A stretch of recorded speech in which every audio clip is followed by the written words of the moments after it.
Good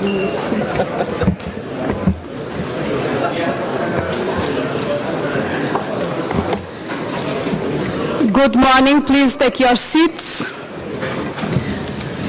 I call this meeting of General Committee on Democracy, Human Rights and Humanitarian Questions to order.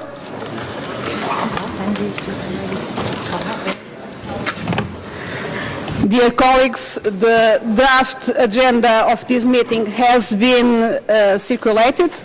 I propose that draft agenda for this morning meeting be adopted.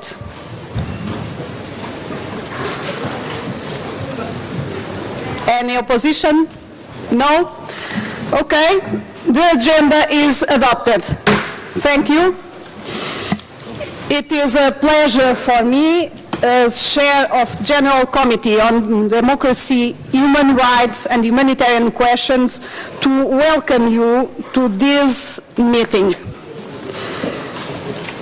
Dear colleagues, distinguished guests, the power of recent events has meant that the 40th anniversary of the OSCE is taking place in a time full of great challenges for the future in our ability to together make this huge region a place of peace, democracy and respect for human rights. The Baku Declaration contains a thorough assessment, helpfully highlighting problems and many worrying setbacks. But it also includes potential solutions in our current context of geographic, cultural, and political complexity.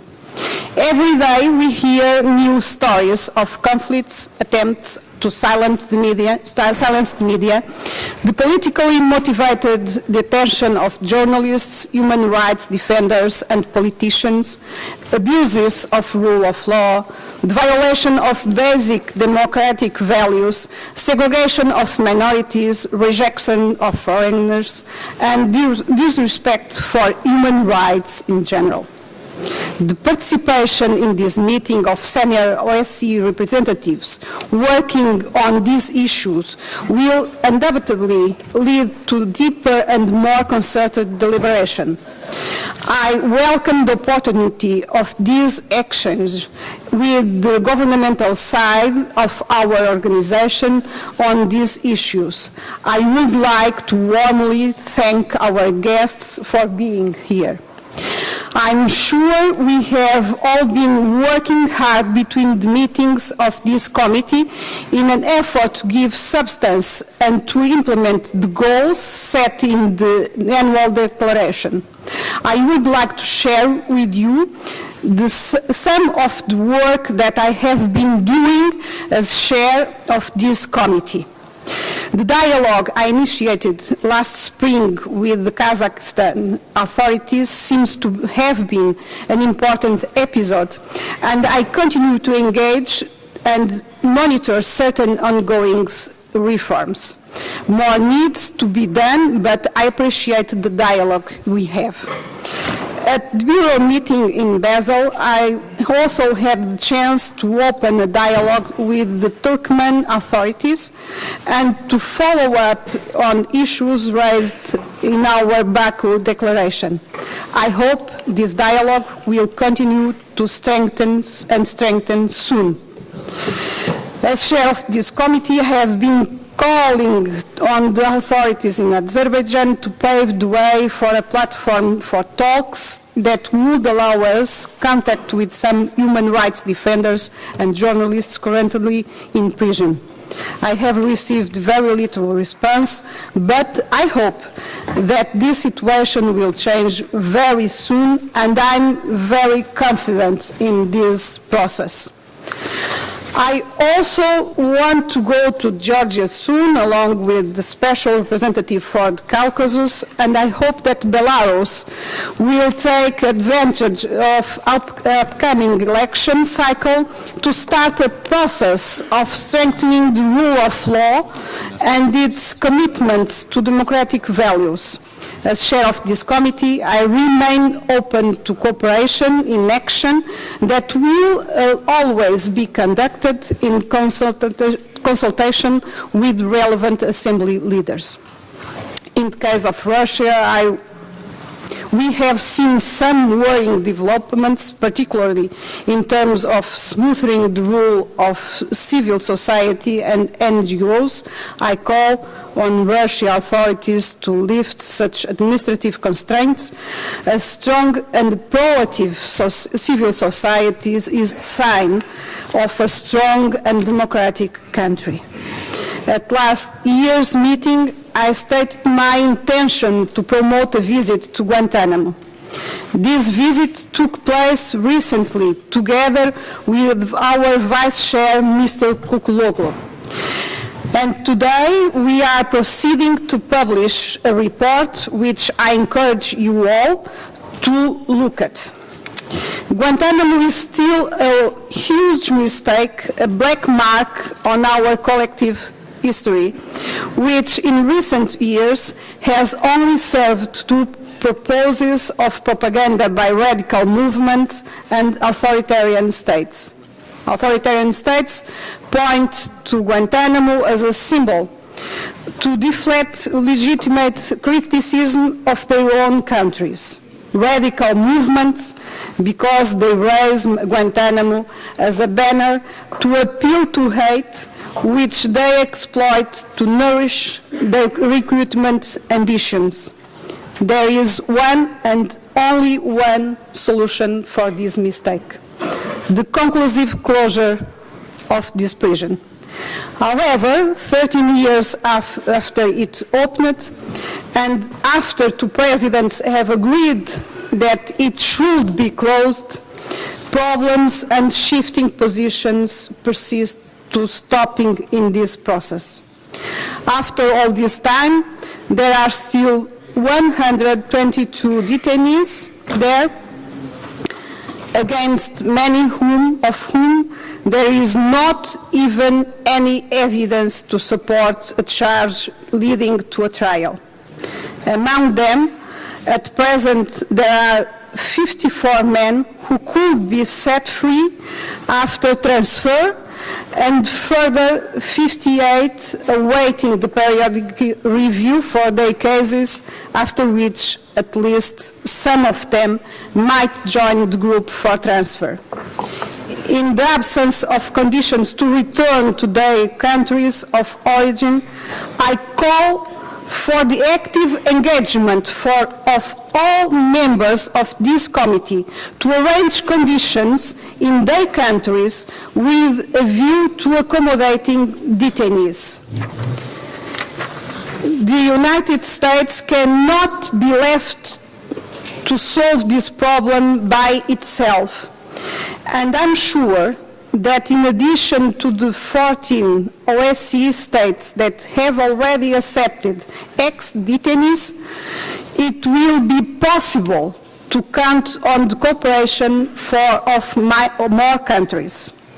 Of course, we also appeal to the various players in America's domestic politics to play a more constructive role, because the solution on this problem depends to a very great extent on them.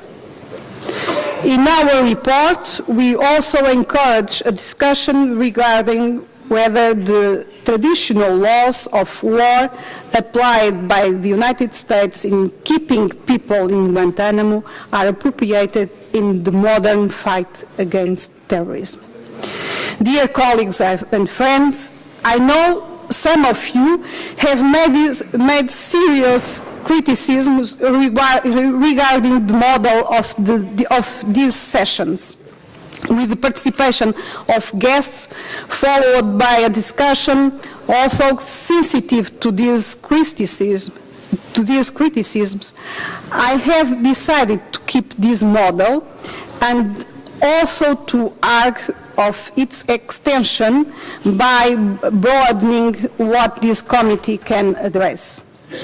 Dear colleagues, the emergency of new conflicts and the worsening of others have generated a humanitarian tragedy whose repercussions are hard to assess. In 2013, we broke through the barrier of 50 million refugees last registered during the Second World War. In the OSCE area, it is estimated that the Ukrainian conflict, with over 5,000 fatalities, has generated over 1,600,000 displaced persons. 1 million have sought refuge abroad and 600,000 have sought shelter in other regions of Ukraine. The Syrian conflict in our border has so far displaced more than 10 million people, of whom 3.5 million sought refuge in neighboring countries, with Turkey recording as having 1.7 million refugees, but it is widely believed that the real figure may be close to 2 million. Added to these movements, we further have all those that are being generated among us today as consequence of conflicts in the Balkans, Caucasus, and arising from ethnic persecutions. Yes, they are millions fleeing from poverty, persecution, and destruction in an attempt to save their lives and their family lives. And thus, can we continue in good conscience by simply saying that the neighboring countries are doing their jobs and the international community is helping by offering support? Can we leave Turkey, Italy, Greece, Spain, and others on their own? Can we keep denying these people the hope of a return to normal life? Perhaps it is possible. But at the end, will we still be us? Will we still be true to our principles? What would our parents and grandparents say to us? After all, many of them belonged to a generation of refugees. I know that my thinking is far from being consensual among us in the face of increasingly strict measures against migration, all too often generated by reactions to the perception of danger. I feel like the ant struggling in the path that is coming from the opposite direction, mentioned in the revolutionary song in my country. But we need some ants to be going along the path in the opposite direction so that change can happen. I speak to you today with dismay felt by someone in Sanliurfa, Turkey, on the border of Syria, who I spoke to a few weeks ago. He asked about how a town can do more to receive and care for more refugees than the entire European Union is ready to do until 2016. I could talk here for hours about the visit of OSCE to Turkey, about what is happening in Ukraine, about so much, but I prefer to spend our time on those who are suffering and dealing directly with this problem every day. It is for that reason that I have invited Mr. Zemniev and Mr. Fandi, who have themselves been displaced and exiled from their homes, so that we can all hear them in first person. And of course, I have here the Ambassador Laura Thompson, Deputy Directors General of the International Organization for Migrants, who have important remarks to address us. I look forward to our discussions. If you wish to speak today, please let the International Secretariat, Andreas Baker, my side on the podium, know in advance, and please remember to tell us which topic you wish to address. In the interest of time, I will limit the questions and answer session with OSCE institutions and debate on human rights, migrants and refugees, so please respect the time limit when you are given the floor. Unfortunately, our rapporteur, Mrs. Gordana Čomić, is not able to attend our meeting today and give an indication of her planned report for the annual session. However, the Secretariat has agreed to take note of any suggestion that may raise during today's discussions and will provide these to Mrs. Čomić. Please also feel free to contact Andreas Baker from the Secretariat in case of further ideas or questions after this committee meeting. I will now give the floor to Mrs.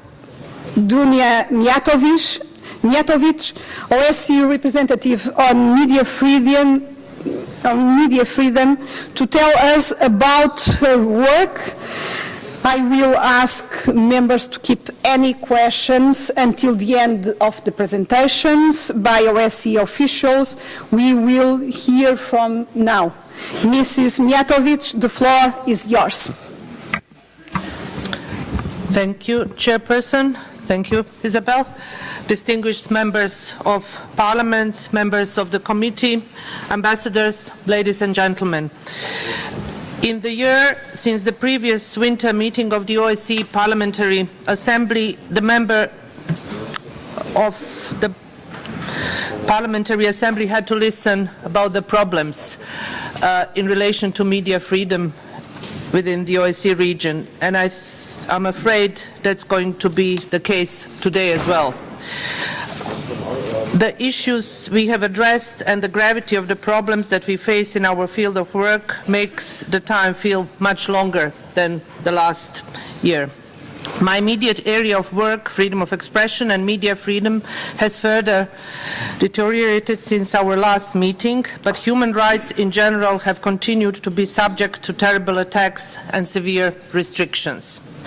Across the OSCE region, independent media faces challenges on many fronts, including government institutions on the local, regional and national level that appear to be taking a concerted effort to return to the days from long ago.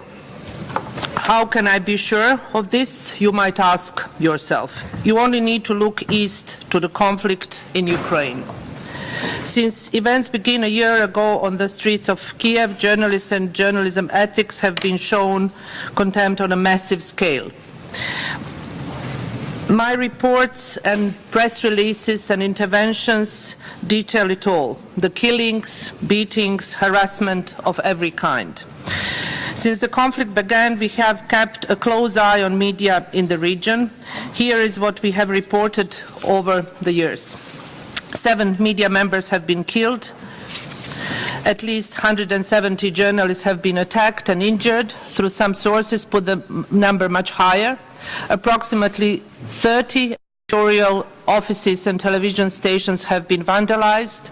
About 80 journalists have been abducted and detained, and at least 2 journalists remain captive. I cannot move away without mentioning Crimea and what happened there. All independent stations overnight, more than 15, were shut down. They stopped broadcasting. There is no Ukrainian print media. Journalists cannot do their job independently.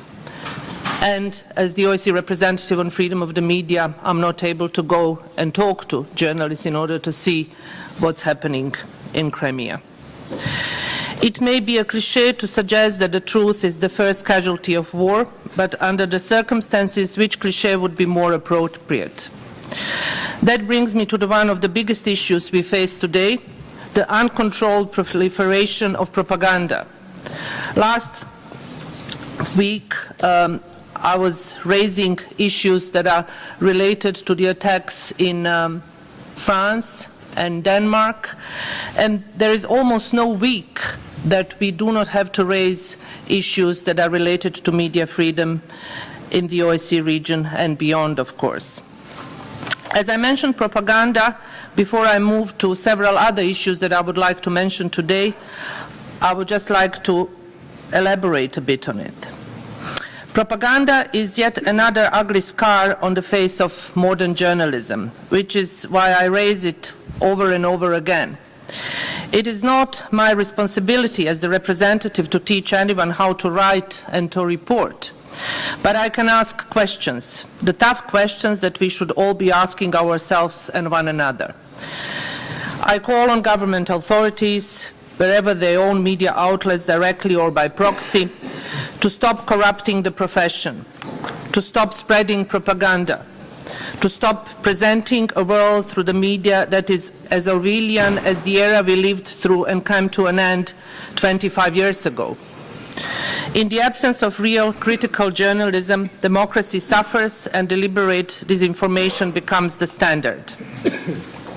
As I said in my communiqué that I hoped you had a chance to read, propaganda is dangerous when it dominates the public sphere and prevents individuals from freely forming their opinions, thus distorting pluralism and the open exchange of ideas. Today, in the 21st century, as it was in the past, state media is the main vehicle of propaganda. As it is dangerous for peace and security, it should be transformed into true public service media or privatized. It is a time for governments to get out of news business. We all saw the dramatic event in early January in Paris. The appalling terrorist attack on the satirical magazine Charlie Hebdo was the single worst attack on media in the OSCE region since the establishment of the Office of the Representative on Freedom of the Media. And only last weekend we witnessed the terrible shooting at a Copenhagen free speech event. However, and sadly, these attacks represent only one of the grave challenges that freedom of expression and media freedom face today in the OSCE region and elsewhere in the world. On top of the challenges that journalists continue to face is their lack of safety while doing their job. And as your OSCE representative on freedom of the media, I'm going to be, as always, very direct and open when I address the issue of the safety. So all 57, all of you representing this very important organization, what we still have in your countries, journalists being imprisoned, threatened, harassed, intimidated. That's the reality. I cannot use diplomatic language to address these issues. Yes, many of you tell me they are in prisons because of some other issues and not journalism, because they are hooligans, drug dealers, and many other things, not to mention terrorists. But what I see, and when I scratch the table, what I see under the table, that they are there imprisoned and threatened and harassed because you do not like criticism.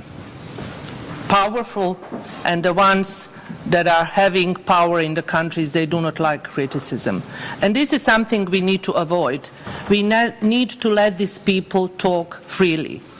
If you all honor and value OSCE media freedom commitments, as you say on paper, let's do it in practice. Let's not produce another resolutions and commitments that we will not value and honor.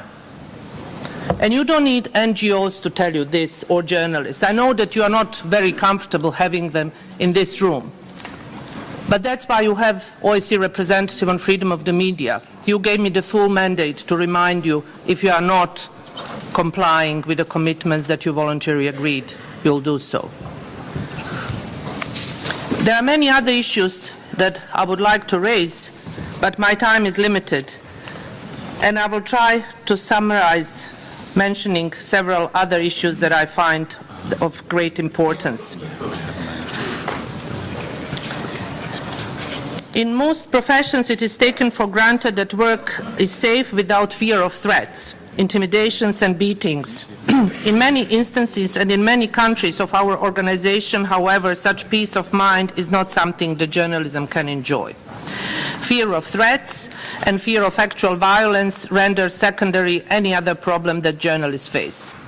Raising attention to the importance of safe working conditions of journalists and reminding the authorities to their obligations to ensure that violence against journalists is publicly condemned on the highest level, also coming from parliamentarians, investigated and prosecuted, remains the most important task of my office and an issue in which your attention and resolute actions as parliamentarians of our participating states is essential. Within the domain of journalist safety, I would like to raise to your attention our recent efforts to direct more attention to the safety concerns of the female journalists face in several participating states, east and west of Vienna. During the past year, I have become alarmed by the growing number of reports from across the OSCE region and beyond about how female journalists and bloggers are singled out and fiercely attacked in social media via tweets, Facebook posts, and in comments to online articles and blogs. These online attacks tend not to address the content of the articles, but instead degrade the journalists as women. Many female journalists experience threats of sexual violence, harassment, and other misogynist speech on a regular basis. I'm concerned about implications that will have on free speech and media pluralism, since more female journalists are likely to engage in self-censorship.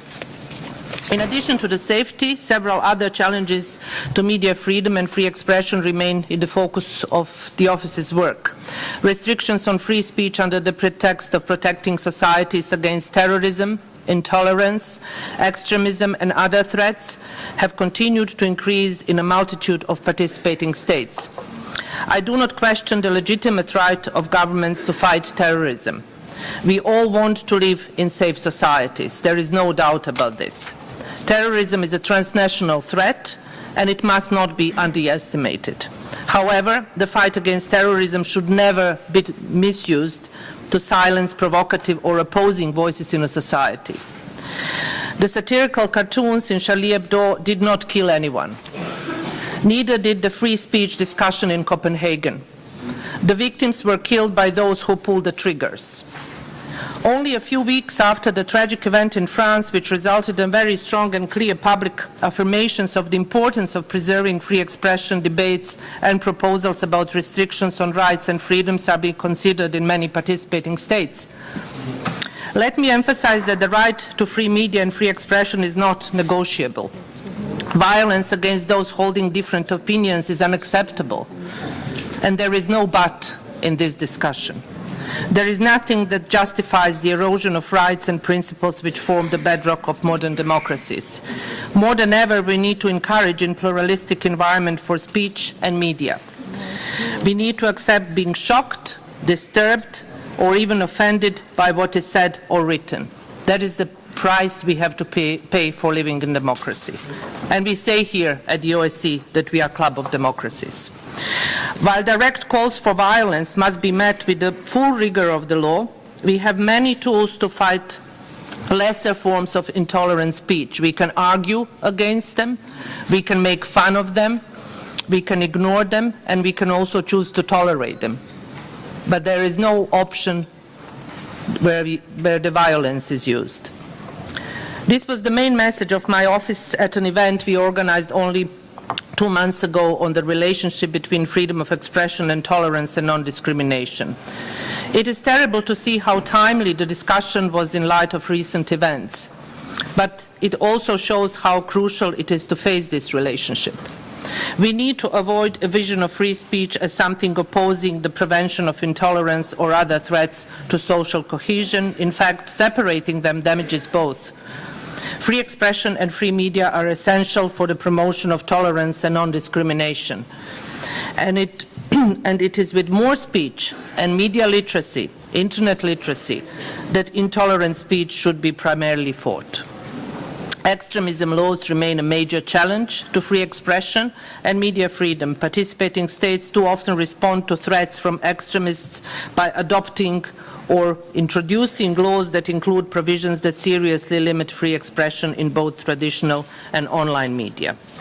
Mere expression of controversial and provocative political views must therefore be fully respected and even protected as part of pluralistic and democratic debates.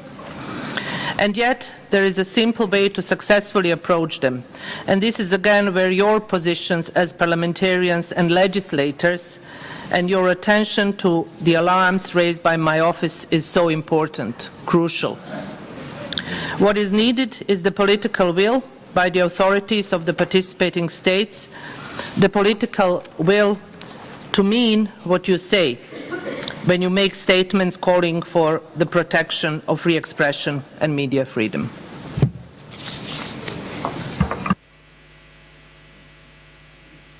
Thank you for your presentation.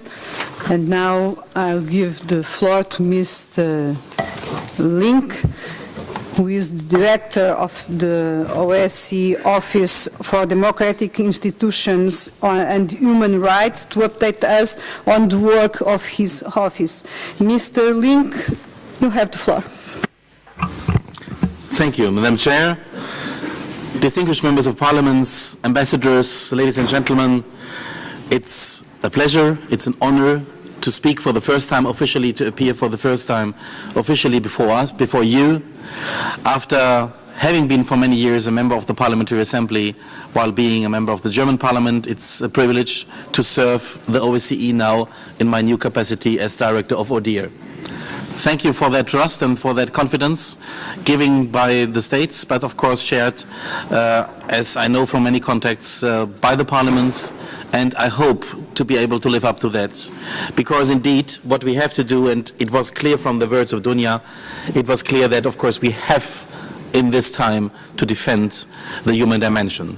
The human dimension is under threat very often because in a situation where very often human rights are interpreted in different ways in different places, it is important to remind that there are commitments signed by every participating state and of course, which need protection from the OSCE institutions. That is the role you have been given to us, to Dunja Mijatovic, to Astrid Thors, and to ODIHR, to me, to our office, in order to speak out whenever it is necessary, also to remind participating states of the commitments which have been done. We don't lecture, we just are insisting that what has been decided is binding for everybody and it needs to be defended. Having said that, of course, the most of our area of cooperation, as you all know, is about elections. But it's not the only one. Elections in ODIHR's activities is about only 30% of our activities. A lot of our activities stretch to completely, as you know, other areas such as tolerance and non-discrimination, the protection of Sinti and Roma, trial monitoring, democratization, scrutiny of legislation, but also, coming back to my initial point, the whole area of defending human rights commitments. But certainly at the forefront are elections, because here we most visibly join our efforts and forces, especially when it comes to electoral observation. And here, let me thank you very much, of course, for the very, very important and successful joint efforts we had, for example, in the last half year in Turkey with the monitoring of the presidential elections. By the way, the first time presidential elections have been done in a new way and therefore also monitored with a very, very substantive delegation from your side. Then, of course, certainly the Bosnian elections. I would like to add the Moldova elections, where a very, very substantial delegation took part, very much in numbers, in respect to the relative small size of the country, but certainly the largest observation we had together, and equally successful in Ukraine. And let me thank all of you who were sharing their time, who were doing that effort, because I know perfectly that going for an electoral observation and sacrificing 5 days for that, usually that is a sacrifice, especially for a member of parliament, because others who remain back home certainly, of course, use the work for their daily political work. Therefore, we should highly appreciate the sacrifice going there, but it's not a sacrifice. It is really joining efforts in order to uphold our very and most important instrument, that is electoral observation. But only, of course, if we do that together. By the way, not only we together, ODIHR and the Parliamentary Assembly, but also the other observing parliamentary organizations such as the Council of Europe, the NATO Parliamentary Assembly, certainly also the European Parliament. Only if we join efforts, then of course we can also have a very strong say and a very important role. And therefore I thank also the other parliamentarians, but especially the OSCE EPA, which is our closest and most natural partner. We had, as I told you, successful missions in that places, that countries. If you have questions to that, please feel free to whatever also to raise directly, but let me focus maybe a little bit more on what will come in 2015. We will manage, thanks to a timely budget, because for the first time since long, OSCE has adopted a timely budget. We are ready to send needs assessment missions in every place in this year. Wherever will be elections, we are able to send a needs assessment mission. I think that's a good news, because it is very important that the work of ODIHR is balanced. Not, I mean, in the way of just a balance now. North, south, east, west. No, but balance in a way that we can do whatever we do. No, but that we do whatever we can do. And every election in the OSCE area should certainly be monitored. Of course, the size of the missions will differ, because certainly there is in some places more concern than in others. And therefore we need, first of all, in every place where are elections, a needs assessment mission. And I'm happy to share with you that we will be able to send in this year in all places a needs assessment mission, be it large or small participating state, be it in the media or not. I think that is very important, because this complete coverage is important in order to have a balanced and clear and absolutely impartial approach. We share our plans with the Parliamentary Assembly, and we hope very much, of course, that in all cases where missions will be sent then for electoral day, we can count on your presence for then, of course, by short-term observers for the electoral day, because there is the moment where we need to have this common effort. There will be no enough visibility for electoral observations without the important presence of parliamentary observers coming from you, and therefore this joining of forces will be important in places this year such as, let's say, Turkey, where we'll have the parliamentary elections in June. We will have other very, very important elections where we are hoping for timely invitations. I am currently beginning the talks, of course, with all those who are having elections in the second half of the year. For the time being, we are right now, and thanks to the PA, with a very substantial delegation, I think it's about 50 parliamentarians observing the elections in Tajikistan. Uzbekistan and Kazakhstan will soon follow. We hear the information about a possible early presidential election in Kazakhstan. In all of these places, certainly we stand ready to go, and of course then also to join efforts. We certainly will also have a lot of challenges in the second half of the year, very clearly, but therefore I hope that in all places in the second half of the year we can get early invitations for our experts to go with a needs assessment mission, and then to prepare with all those seconding short-term observers, including the PA, then to prepare the actual observation of these elections.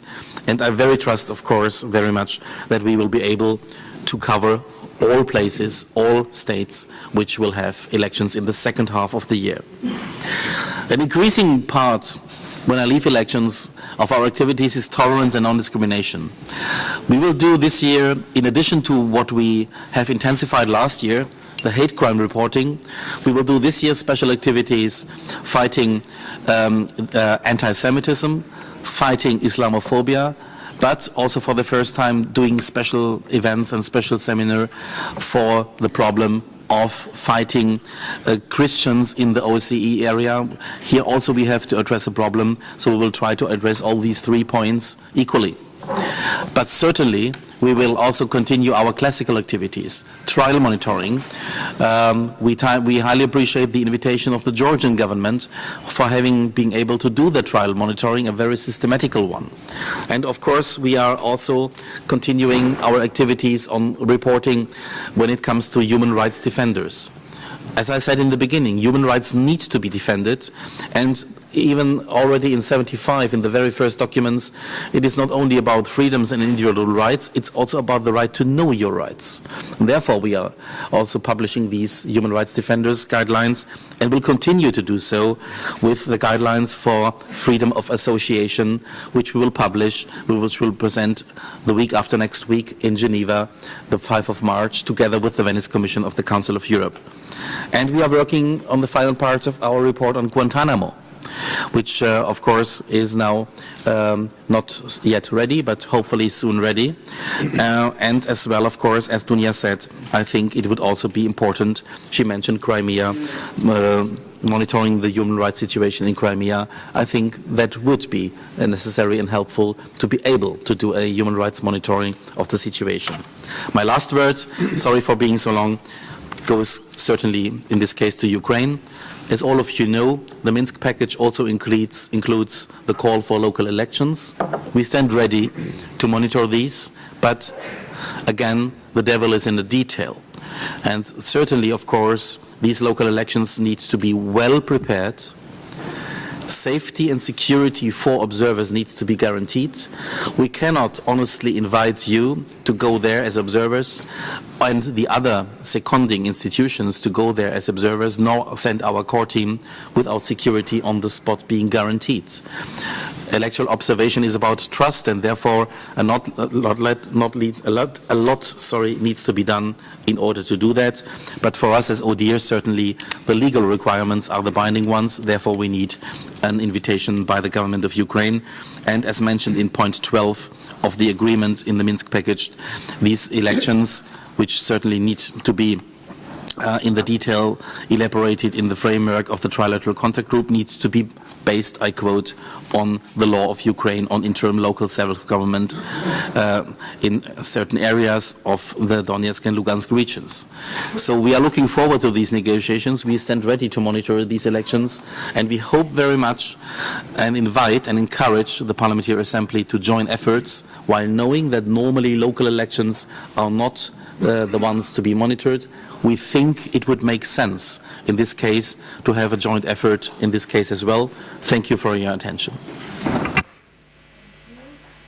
Thank you, Mr. Link, for your important remarks. And now I'm very pleased to give the floor to Ambassador Kvil, Chairperson of Human Rights Dimension Committee of the OSCE Permanent Council. Ambassador Kvil, the floor is yours. Thank you very much, and thank you, Madam Chair, for this opportunity to inform you of the priorities of the Human Dimension Committee in the current year. Madam Chair, distinguished parliamentarians, the discussions in the Human Dimension Committee are clustered around a main topic, one for each of the 14 scheduled meetings.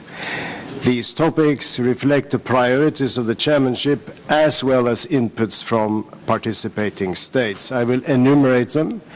These main topics include freedom of opinion and expression, freedom of religion or belief, and freedom of peaceful assembly and of association.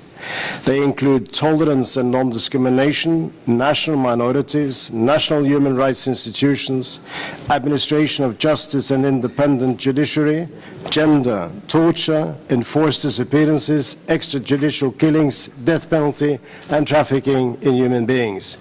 This list also includes priorities of my own country. In a white paper to Parliament on human rights published last December, the Norwegian government underlined that the two categories of human rights, civil and political rights, and economic, social, and cultural rights, are mutually reinforcing, and that both categories therefore must be given priority. This has motivated me to include economic, social, and cultural rights in the 2015 program. Some of the topics will be introduced by prominent representatives of the OSCE itself, others by UN special rapporteurs, or by other experts from beyond our own organization. Madam Chair, distinguished parliamentarians, several topics on the OSCE agenda are cross-dimensional. We will reflect this by organizing joint meetings. We plan 2 joint meetings of all 3 committees, one devoted to migration and one to promotion and protection of human rights while countering terrorism. In addition, we will organize a joint second and third dimension committees meeting devoted to a topic that so far has received limited attention in the OSCE, namely business and human rights. Madam Chair, distinguished parliamentarians, some delegations hold the view that I have put too much emphasis on fundamental rights and freedoms. Most delegations would, however, agree with me that issues where participating states do not live up to their commitments must remain high on our agenda. And some have argued that we should avoid non-consensual issues, but I see great merit in discussing issues where there is no consensus and where we may not reach consensus in the foreseeable future. And some delegations also argue that we should avoid issues where we have no commitments. I strongly disagree. On the contrary, the committee has an important role to play in preparing the ground for new commitments or for the strengthening of commitments we already have. Madam Chair, I will conclude my points on priorities by saying that the 2015 program focuses on issues that are of critical importance to our efforts to strengthen the security and stability in the OSCE area. Madam Chair, distinguished parliamentarians, it is my ambition that the Human Dimension Committee can serve as a forum for exchange of best practices. I have therefore encouraged delegations to make voluntary reports on the work to implement our Human Dimension commitments and how they follow up recommendations from OSCE executive structures. Last year, we had 12 such reports, all made by participating states west of Vienna. This year, several participating states from also east of Vienna have indicated to me their interest in making reports to the committee. Madam Chair, distinguished parliamentarians, the only way an intergovernmental organization can remain relevant is to engage with the society and with institutions outside our own close circles. I will therefore continue to invite representatives of civil society to contribute to the discussions of the committee. And Madam Chair, I see your participation at our meeting in May in the same light. Close relations between the organization and the Parliamentary Assembly are important. It is important also because you, as parliamentarians, you make laws and you decide on budgets, and both are important instruments for the strengthening the implementation of the OSCE Human Dimension commitments. Thank you for your attention. Thank you, Ambassador Kvill. Thank you for your important remarks. Now I have five delegates have already indicated that they would like to speak. I will give them the floor for maximum 2 minutes for questions. Don't make statements. Questions, please. Try to find the question mark in the end, okay? 2 minutes. And I have here the names, Mr. Allison from Canada. You have the floor. Thank you very much, Madam Chair. And my question is to Director Link, and I want to thank you for your presentation. As we look at our meeting here in Vienna, is to take place less than a month after the 70th anniversary of the liberation by Soviet troops of Auschwitz, the largest Nazi death camp. It's estimated there was over 1.1 million Jews, 70,000 Poles, 25,000 Roman Sinti, and approximately 15,000 prisoners of war were murdered at Auschwitz. Roughly 6 million Jews were killed in the genocide that Hitler labeled the final solution, along with at least a quarter of the entire Roma and Sinti population of Europe. Homosexuals, persons with disabilities, Poles, and other Slavic peoples, political dissidents, and prisoners of war were also exterminated. And these are undeniable truths. As fewer and fewer survivors of Holocaust remain, we need to take concrete steps to promote Holocaust remembrance, education, and research. This year's somber anniversary gives us a chance to reflect on the evil of the Holocaust and the importance of fighting anti-Semitism, racism, and intolerance, and all ideologies that spread hatred. My fellow parliamentarians, in these troubled times, and particularly following the horrific murders of Jews and other terrorists in Paris and in Copenhagen, we must play a leadership role in building societies based on the respect to human dignity. Madam Chair, here comes the question for you. Director Link, as the Assembly's Baku Declaration condemned anti-Semitism and called on participating states to strengthen their implementation of OSCE commitments and to combat it, could you please tell us what ODIHR's efforts are to implement the 2004 Berlin Declaration on Anti-Semitism and to combat other forms of hatred? How can we as OSCE parliamentarians and our Assembly support ODIHR's work? Thank you very much. Now, Mr. Dulat from Kazakhstan, you have the floor. Уважаемые участники встречи, я хотел бы выступить по теме, которую доложил господин Линк. Все мы знаем, что задача Организации по безопасности и сотрудничеству в Европе и Парламентской ассамблеи обеспечить безопасность и стабильность человека во всем регионе ОБСЕ. Достигаются ли эти задачи? Примеры событий во Франции, Германии, Бельгии, Дании и других странах свидетельствуют о недостижении этих целей. Угроза в лице террористической организации, в частности ИГИЛ, возрастает, и в противовес ему растет исламофобия. Глобальная миграция также способствует нарастанию межрелигиозных и межэтнических проблем. На фоне этих угроз позвольте поделиться нашим взглядом, как мы видим поиск выхода из сложившихся конфликтов. Этот взгляд наработан и подтвержден нашим опытом. Основной закон Казахстана – это Конституция, провозглашает человека, его жизнь, права и свободы высшими ценностями государства. И эта норма исполняется и работает на практике.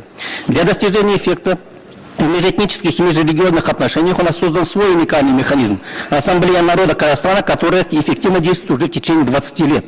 Исторически сложилось то, что благодаря миролюбимому и доброжелательному менталитету нашего народа земля является примером открытого, толерантного общества. Здесь проживают представители около 130 национальностей, исповедующих разные религии. Но они живут вместе в мире и согласии, несмотря на различия культур и языков. В этой связи одна из ключевых задач политики нашего государства – сохранить и укрепить единство нашего народа. Реализуется эта задача через Ассамблею народа Казахстана. Ассамблея играет и важную политическую роль, выбирая по утвержденным квотам депутатов парламента страны для выражения интересов всех этносов. Кроме того, в Казахстане действует съезд мировых религий. Созывая съезды лидеров и представителей мировых религий, мы содействуем созданию необходимых условий диалога между всеми религиями и культурами мира. Практическая эффективность съезда подтверждается ежегодным увеличением участников. И сейчас Казахстан готовится к проведению 5-го съезда лидеров мировых религий для общего блага, во имя мира, безопасности и согласия. Спасибо. Далее мы выступим полностью. Thank you. Mr. Irfan from Afghanistan. بسم الله الرحمن الرحیم. خانم ها و آقایان، مردم افغانستان در جریان دوره‌های طولانی جنگ و دخالت‌های بیرونی از حقوق بنیادیشان محروم بودند و رنج‌های بسیار را متحمل شدند. در جریان تاریک‌ترین دوره از تاریخ ما تحت رژیم طالبان مردم افغانستان از ابتدایی‌ترین حقوقشان محروم بودند. مخصوصا زنان و دختران به صورت کامل سرکوب شده و با محرومیت از تحصیل و کار در خانه‌هایشان محبوس بودند.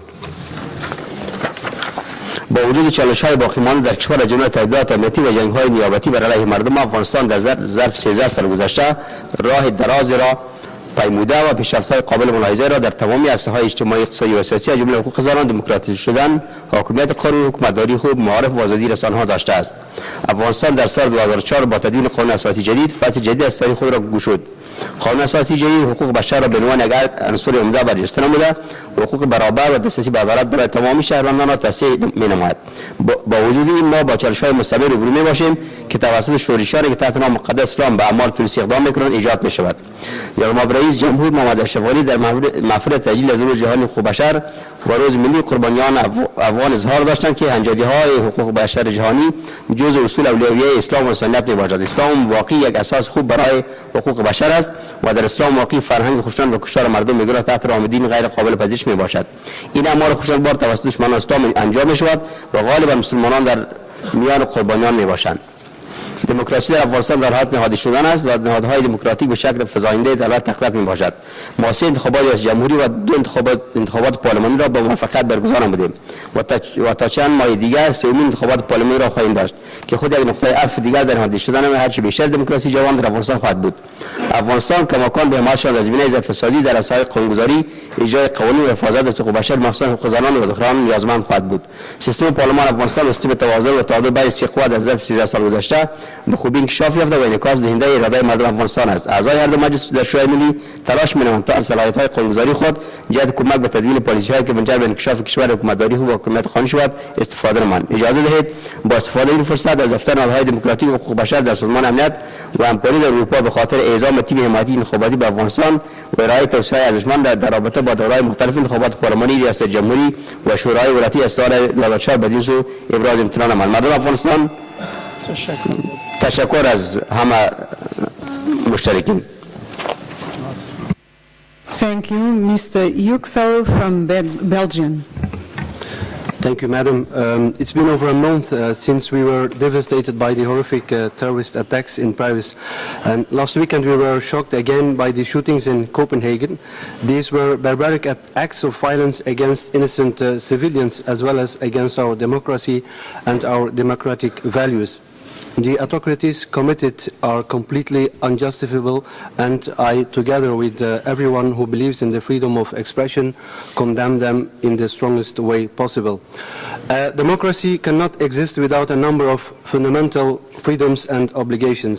These are widely accepted in current-day democracies and around the world and are ensured by our constitutions and international treaties. One of those fundamental rights is the freedom of speech. This is particularly important as it is a weapon to safeguard every other liberty, every other freedom. Article 10 of the European Convention on Human Rights guarantees the freedom of expression.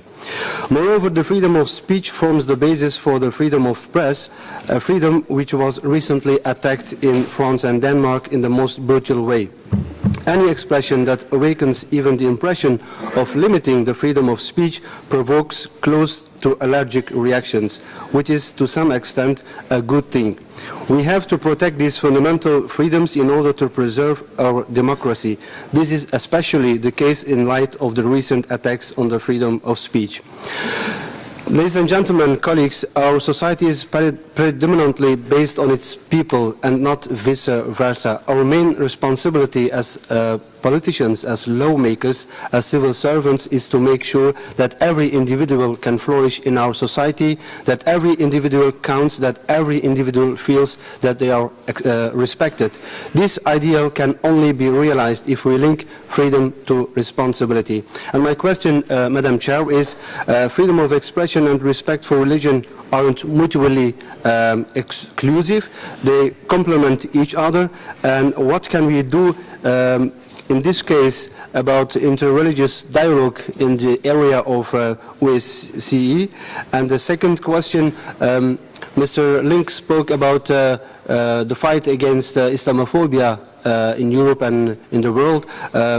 Which concrete initiatives could you take on these matters? Thank you very much.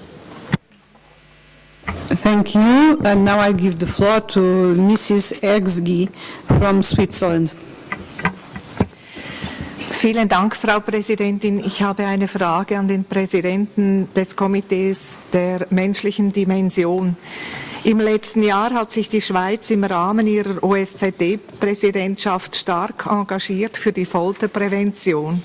An verschiedenen Anlässen wurde das Thema vertieft und hätte zu einem Dokument führen sollen, das das gemeinsame Vorgehen über Länder hinweg im effektiven Kampf gegen Folter festhält, intensiviert und durchsetzt. Leider hat der Vorschlag dann an der Ministerkonferenz in Basel keine Mehrheit gefunden. Der Wille fehlte, gemeinsam gegen Folter vorzugehen. Wir haben im vergangenen Juli an unserer Jahresversammlung in Baku mit mit der Verabschiedung einer Resolution, die praktisch einstimmig angenommen worden ist, ein starkes Zeichen gesetzt. Wir wollten in Punkt 11 das absolute Verbot der Folter und anderer grausamer, unmenschlicher und erniedrigender Behandlung oder Strafen zu beachten ist. Wir haben die OSZE-Teilnehmerstaaten aufgerufen, alles zu tun, um die Zusammenarbeit und den Austausch von Informationen und Strategien zur Verhütung von Folter und anderen Misshandlungen voranzutreiben. Nun ist das Abkommen gescheitert und ich möchte Sie fragen, wie es denn jetzt weitergeht. Diese Resolution ist aktueller denn je. Vielen Dank.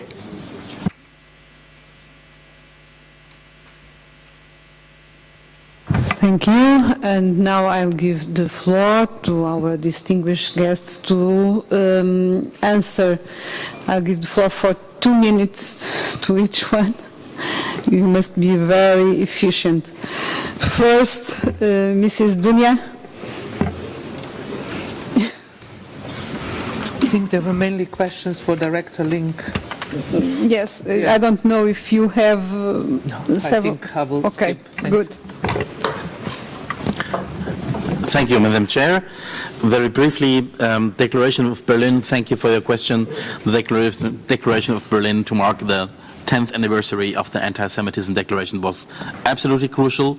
That was why we were pressing to have it together, and a big thanks in this case to all the colleagues in the Secretariat and the Chairman in Office. Switzerland did push very hard for that event to happen. I think what could be done in very frank and personal words, when you ask how can parliamentarians support that, press the governments really to implement that declaration. It is not only a declaration made in Berlin, it has been made, repeated in the Ministerial Council in Basel, and I think it's absolutely crucial that it is supported by national parliaments in respect to their relevant governments, because what is happening right now with that anti-Semitic attacks is a very attack also on civilization and culture. For me, Europe is impossible to think without the Jewish presence, and it's very important that we defend in every possible way the presence of Jews in our daily lives in all the states of Europe, where currently, of course, this is under attack, under criticism or whatever.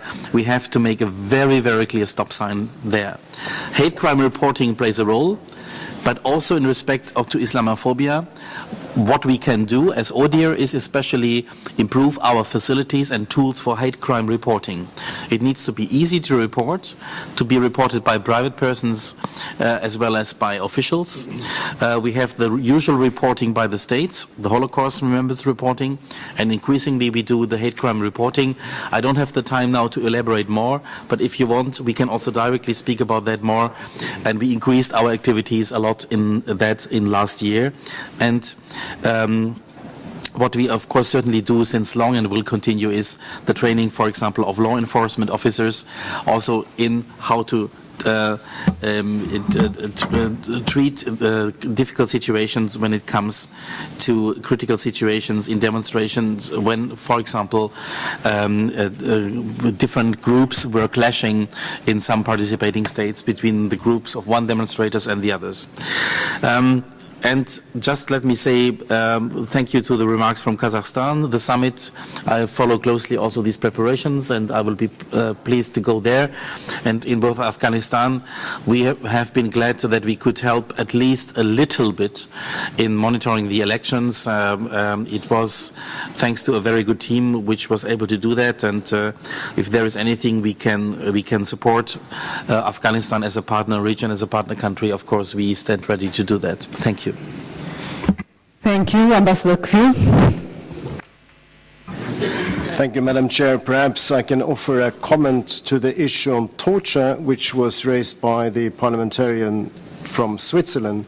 It is correct that we at Basel last December were very close to agreeing on a text on torture that would have strengthened OSCE participating states' commitments in this regard. We were close, and therefore, we have included, as I said in my statement, torture, enforced disappearances, and extrajudicial killings in the list of priorities for my committee in 2015. It will be the main topic of our meeting on the 24th of March. Now, that discussion will, I believe, help Serbia to make the decision whether or not they will, as chair in office, make a renewed attempt for Belgrade to agree on a text on torture. Thank you. Thank you very much. And now we are moving to the next topic of our debate today, to the special debate about the human rights of migrants and refugees. And for start this debate, I will give the floor to Ambassador Laura Thompson, Deputy Director General of the International Organization for Migrants. Thank you for joining us today. We look forward to hearing about the EOM work and in supporting human rights and of migrants and refugees. Ambassador Thompson, the floor is yours. Thank you very much, Madam Chair, distinguished members of the Parliament, Excellencies, ladies and gentlemen. I have been asked to do a presentation to you, and I have a speech of 20 minutes that I have to read in 5 minutes, so I will not read my speech. My speech is outside. If you want to read it, you're more than welcome. What I'm going to try to do is to talk to you about what is the legal framework that exists in the protection of migrants. And we're talking about the crisis that exists and that generate a large number of refugees, internally displaced persons, and persons in other seeking other type of legal status in other countries. And certainly this region has been affected. We all know, and Madam Chair, you gave already numbers about the situation in Ukraine and what is happening as a result of that. We perfectly know what is happening in Syria and what is the number of refugees, internally displaced persons, persons in need of assistance in Syria, and how that is impacting the countries in this OSCE region. We know also of other crises that are not necessarily impacting directly the region, but have indirect effects about people moving to OSCE and, in general terms, other countries. So, what is the legal framework that exists for all that? And are we talking about only these people that are moving because of crisis, because of political conflict, because of ethnic conflicts? No, the reality is we talk today about 232 million international migrants around the world, and Madam Chair, you mentioned before 51 or more than 50 internally displaced and refugees in the world today. So there is as you see, there is a big difference between the two numbers. We talked about 740 million internal migrants in the world. So the 232 plus the 740 makes 1 billion people that are considered migrants in the world.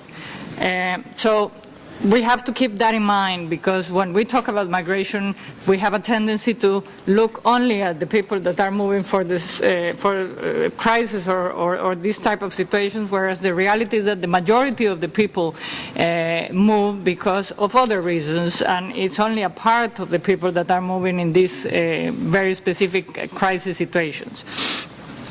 Furthermore, I think there is a second element that is quite important to keep in mind, is that we have a large amount of people that move, or the majority of the migrants move in regular conditions. When we see the news, we looked at the cases of, for example, the Mediterranean and the situations that is happening in the Mediterranean, and the deaths, the terrible deaths and terrible events that happen very often. And again, this is extremely unfortunate, but it's only a small part of the migrants that move around the world move in irregular conditions. The majority of the migrants enter the countries in regular conditions. So keeping those two elements in mind, I would like to try to talk a little bit about the the actual framework, legal framework that exists, because your committee is about the human rights, and I was asked to talk about the human rights of migrants and refugees. So where are we?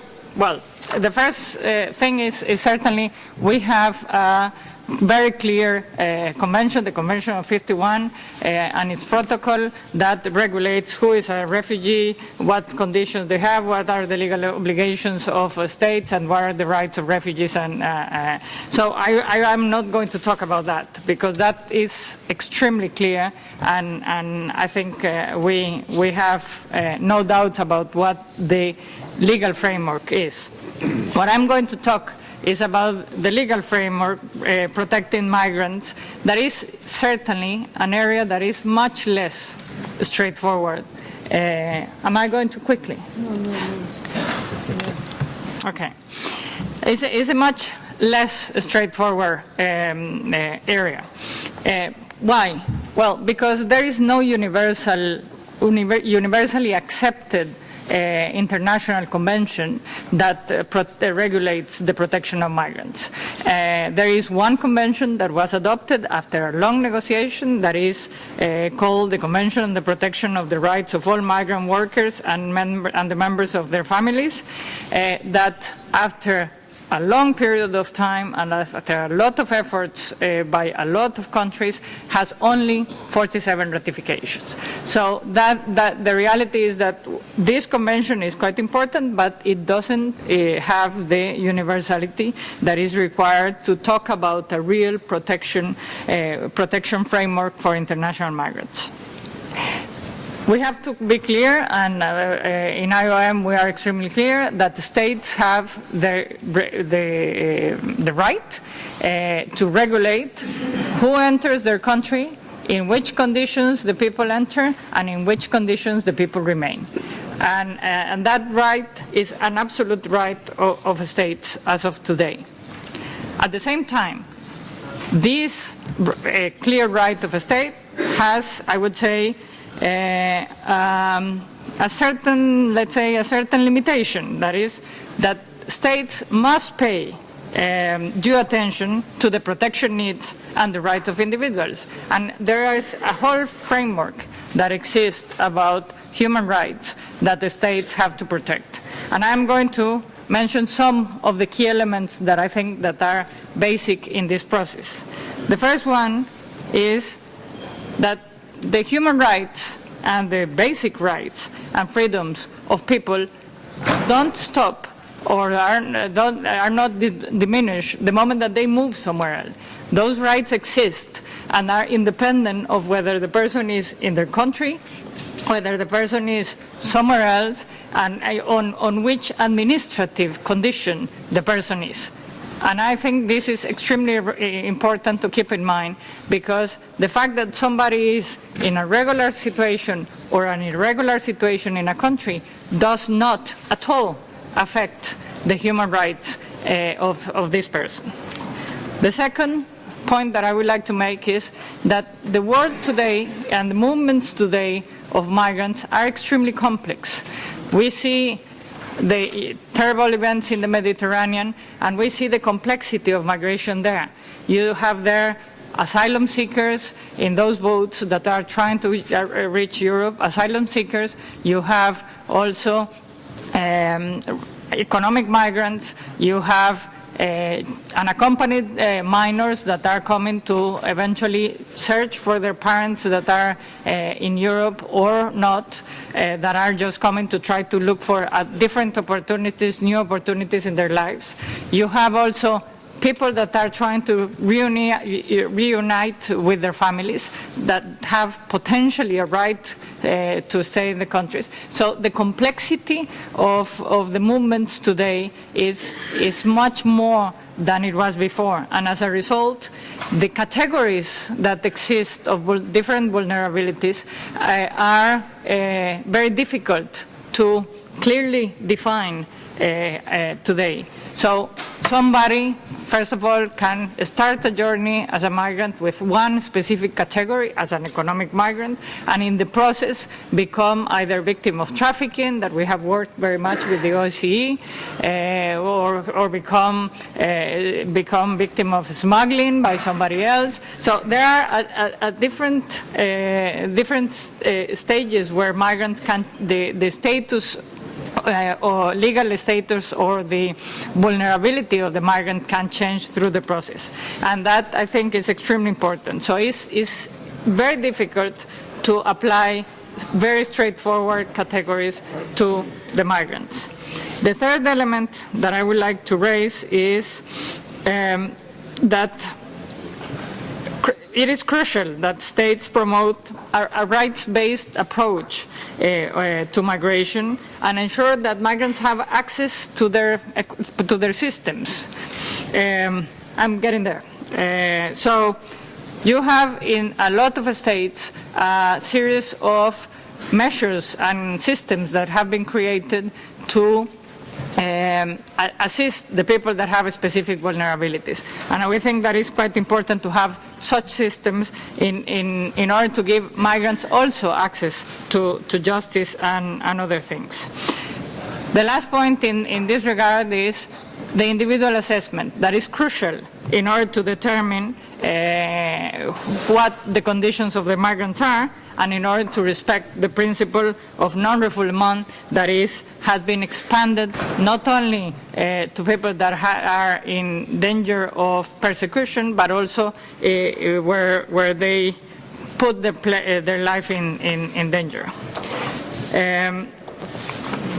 To conclude, I think the first question is, legal channels of migration is the best solution to avoid irregular migration and the best solution to ensure that the rights of migrants are protected.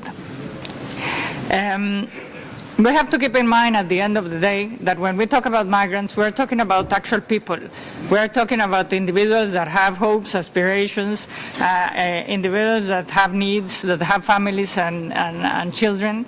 We're not talking about statistics, and the discussion about migrants very often becomes a statistical discussion. You have a fundamental role in these discussions, obviously, as parliamentarians, because you create legislation, you are fundamental in the policy debates in your countries, and certainly you have a broader spectrum of issues that you look at, and as a result of that, your participation and your engagement in the protection of human rights of migrants is fundamental. Basically, as I said at the very beginning, we're talking here about 1 billion people.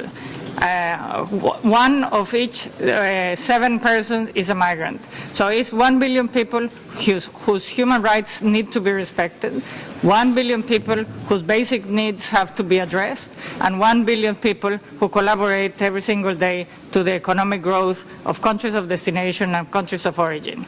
So I hope that I have raised at least your interest to read my speech, and as I said, outside is there, as well as some materials of what we are doing in IOM, particularly in the region. Thank you very much, Mr. Chair. Thank you. Thank you very much. And now I would like to give the floor to Mr. Mustafa Cemlev, who I understand that have now been exiled from home territory for the second time in his life. Mr. Cemlev, the floor is yours. Уважаемый господин председатель, уважаемые парламентарии, я искренне благодарю вас за приглашение и возможность выступить перед вами о проблемах моей страны. Уже в течение года Украина является одной из наиболее горячих точек планеты. И, соответственно, здесь наибольшее количество вынужденно перемещенных лиц, беженцев. Подавляющее их большинство, конечно, из районов военных действий, из Луганской и Донецких областей. А вторая волна беженцев – это из оккупированной Российской Федерации Крымского полуострова. Прежде чем перейти к проблемам вынужденно перемещенных лиц, беженцев нашей страны, я хотел бы сказать несколько слов о событиях, которые стали следствием гибели тысяч, страданий, горя, обездоленности и отчаяния сотен тысяч людей нашей страны. Через 4 дня исполняется ровно год с того момента, когда в нарушении всех международных норм, в том числе Будапештского меморандума 1994 года, согласно которого Украина отказывалась от ядерного оружия, а великие ядерные страны, Соединенные Штаты, Великобритания и Россия, выступали гарантами нашей безопасности и территориальной целостности. В нарушение соглашения между Россией и Украиной 1997 года, где также подчеркивалась нерушимость границ между двумя странами, в нарушение Хельсинского соглашения 1974 года, где говорится о недопустимости насильственного изменения границ между нашими странами, наш суверенитет был нарушен, и в нашу страну были вторглись чужие войска. Именно 23 февраля появились первые так называемые «зеленые человечки» в Севастополе. Это хорошо экипированные вооруженные диверсанты российской армии, которые начали захватывать государственные учреждения. Через 4 дня, 27 февраля прошлого года, уже были захвачены 110 этими террористами, диверсантами, парламент и правительство Автономной Республики Крым. Это потом уже на дорогах появились танки, бронетранспортеры, в воздухе военные самолеты и вертолеты российской армии. Оккупация происходила бескровно, потому что Киев, чтобы не вызвать кровопролитие, обратился ко всем нам, жителям Крыма, чтобы мы не оказывали никакого сопротивления. Расчет киевских властей был на то, что страны-гаранты, международное сообщество, в первую очередь страны-гаранты по Будапештскому соглашению, не допустят этой агрессии, остановят эту агрессию, заставят вывести оккупационные войска. Но этого не произошло. Обращение представительного органа коренного народа Крыма, Меджлиса крымско-татарского народа в Организацию Объединенных Наций с призывом разместить на территории Крыма миротворческие силы ООН тоже не имели и не могли иметь успеха, потому что агрессор в Организации Объединенных Наций имеет право вето на любые решения, которые не соответствуют ее желаниям и интересам.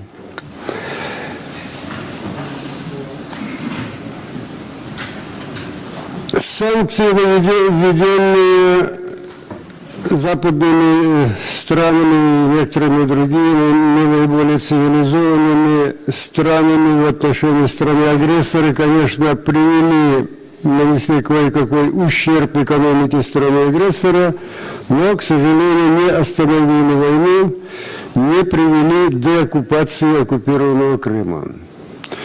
Более того, с середины апреля прошлого года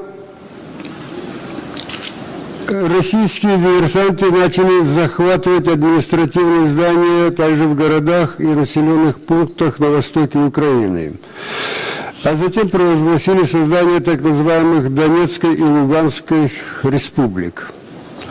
Уже вот теперь Украина вынуждена была приступить к антитеррористической оккупации, которая вылилась в полномасштабную кровопролитную войну, как с заброшенными террористами, так и с регулярными российскими войсками, вооруженными самой последней военной техникой. Точных сведений о численности убитых, раненых, пропавших без вести нет.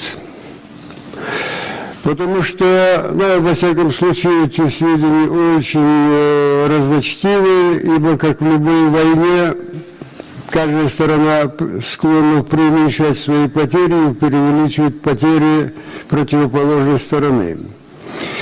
То же самое и о количестве беженцев, хотя по поводу количества беженцев сведения более-менее точные. По имеющимся у нас сведениям, собственно говоря, в начале этого заседания было уже оглашено, число убитых в этой войне с украинской стороны около 5000, примерно столько же пропавших без вести, в том числе около 1200 убитых детей. Российская сторона вместе с заброшенными террористами и регулярными войсками, ее потери составляют около 11 тысяч, а около 10 тысяч убитых и примерно 11 тысяч раненых и пропавших без вести.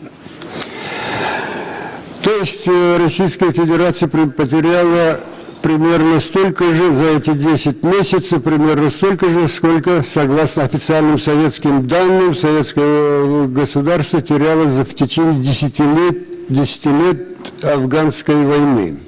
Это в 79-89 годах.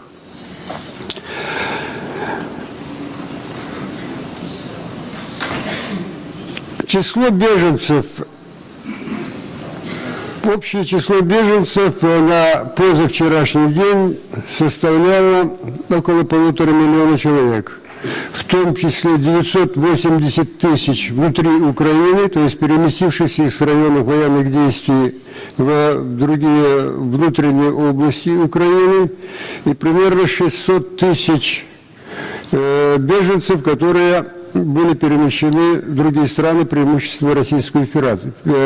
Причем даже, точнее, не в Российскую Федерацию, а российские власти русскоязычных перемещенных лиц пытаются переселить, в основном переселяют на территорию оккупированного Крыма с явной целью изменить там демографическую ситуацию в пользу русских. Хотя до оккупации тоже русскоязычное население составляло 58% населения полуострова, а коренное население, крымские татары, как результат политики геноцида, массовых депортаций, проводимых как царской России, так и советской власти, уже на своей исторической родине на сегодняшний день стало национальным меньшинством, составляло всего 14%. Так вот, сейчас проводится политика, также направлена на то, чтобы процент коренного населения уменьшился еще больше.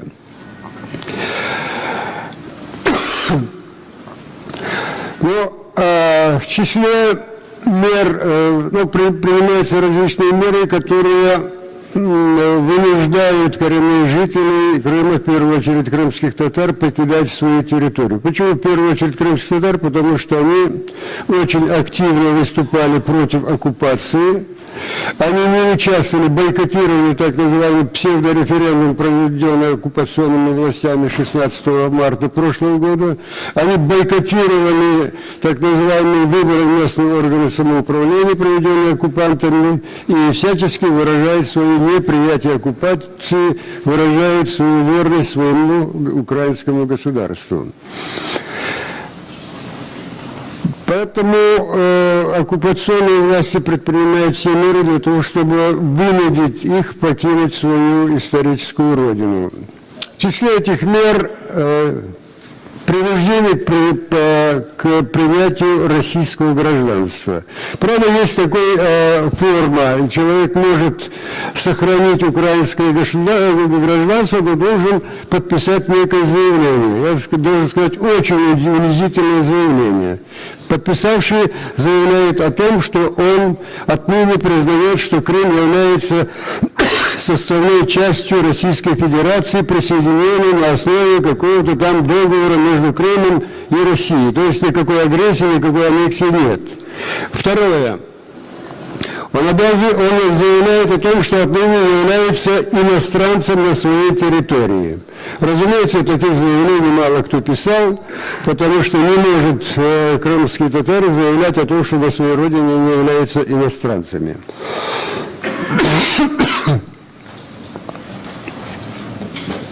Да, мне указывает, что время. В числе других мер это полное отсутствие каких-либо демократических свобод, полная цензура на средства информации, конфискация всего имущества представителей органа крымско-татарского народа Меджлиса и, самое страшное, выкрадывание и убийство молодых людей, незаконные аресты, многочисленные обыски под предлогом поиска запрещенной литературы, это новый термин для Украины, а также какого-то оружия. И, одним словом, на сегодняшний день более 20 тысяч жителей Крыма покинули территорию Крымского полуострова, и более половины из них составляют коренные жители, крымские татары. Число их, я думаю, будет увеличиваться, потому что сейчас российские власти вводят принудительную мобилизацию, принудительный призыв всех в российскую вооруженные силы. То есть люди, граждане, бывшие граждане Украины могут быть взяты в российскую армию с тем, чтобы отправить на войну против своих же соотечественников в Украине.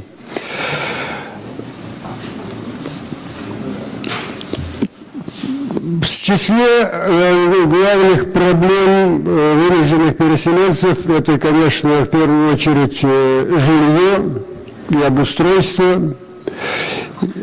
Есть, конечно, другие трудоустройства, нахождение средств к существованию. Есть, конечно, и другие проблемы, связанные с их там образованием, документацией. Эти вопросы могут быть решены и самим государством, но самый главный вопрос обустройства и жилья – это для нашей страны, обескровленной этой агрессии со стороны нашего соседа, очень тяжелая проблема.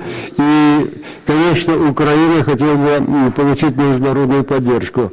Но главное, я хотел бы здесь сказать, что проблема вынужденных переселенцев не будет решаться, она даже будет усугубляться, если не будут устранены причины. Если не будет прекращена агрессия, если не будут прекращены военные действия соседней страны, и если не произойдет деоккупация оккупированного Российской Федерации Крымского полуострова. Благодарю за внимание и прошу извинения, что, оказывается, несколько перебрал время. Спасибо. Thank you very much. And now I would like to give the floor to Dr. Saad Fandi, who has fled his home country of Syria to Turkey under very difficult conditions, and is now resident in Germany. No, in English. In German, in Munich. In Munich, yes. Dr. Fandi, the floor is yours. Okay, thank you. Only a minute to give one note to all the members. In the final of this speech, I close the inscriptions. Please, if you want to speak, to raise questions, come and do your inscription now. Thank you.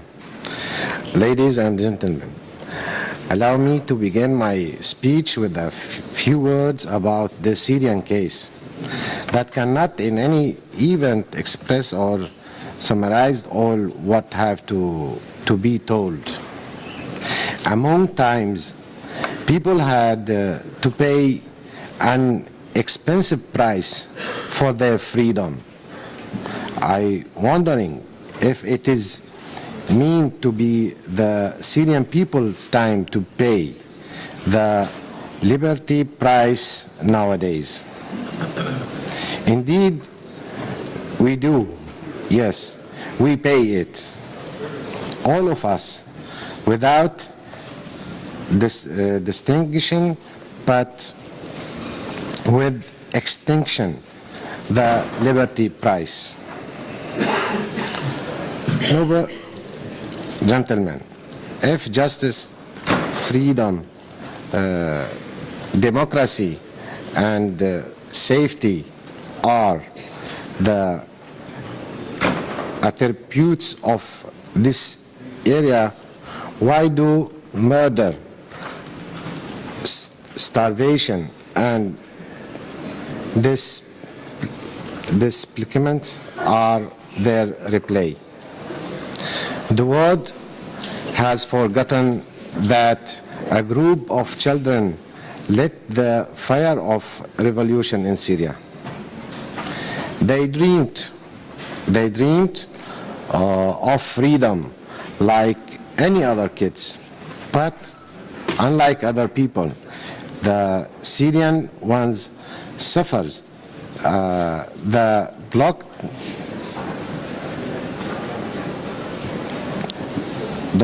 to do monster regime of Syrian government running the country, but also all the countries supporting him. If it happened to them, will those nations apply the same horror to their people to stay ruling? Exactly as they agree to be done to our people. André Paul, he is a French archaeologist, said once time, every civilized human being in this world has two countries, his natives and Syria also. So, why this international entry to solve the Syrian crisis?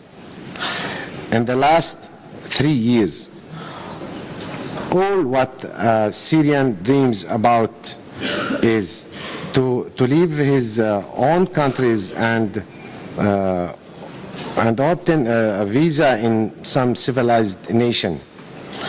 Do you know what is the real reason? Because Syrians have an inner admiration to civilization and interaction, distance from destruction and bloodshed. But unfortunately, in very neighborhood in Syria, massacre in what remains, we left our homes, step far from our families and our land from fear or death. We worked for days and nights, hungry, but looking for safety. The Syrian people is executed for destruction. Believe me, people risk their lives traveling, transgressing the international law at the borders, challenging cold, heat, and the risk of the whole travel, seeking security. From this platform, we appeal to all peace forces to support the Syrian people in order to bring it back home. Please, yours also. May the Lord bring us back to our country and welcome you there as a free country. Thank you for the spaciousness of your hearts and giving me this opportunity to raise my voice with yours and say no to oppression and yes to freedom, no to destruction, and yes to safety. Once again, thanks you for all.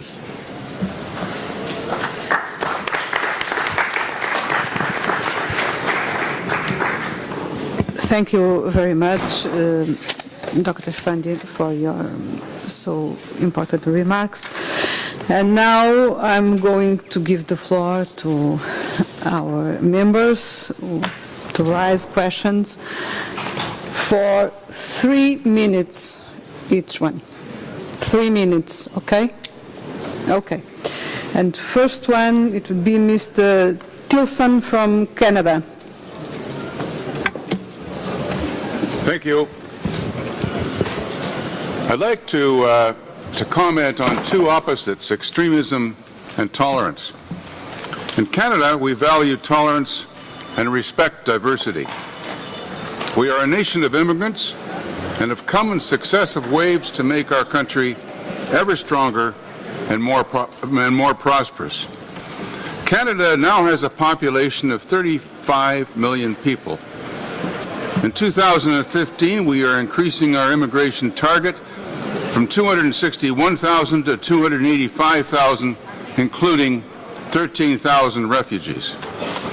We see newcomers in our country as a strength. We strive to provide opportunities for all, regardless of ethnicity, religion, or gender. At the same time, we expect Canadians and migrants to Canada to adopt certain common values, like equality, democracy, and the rule of law.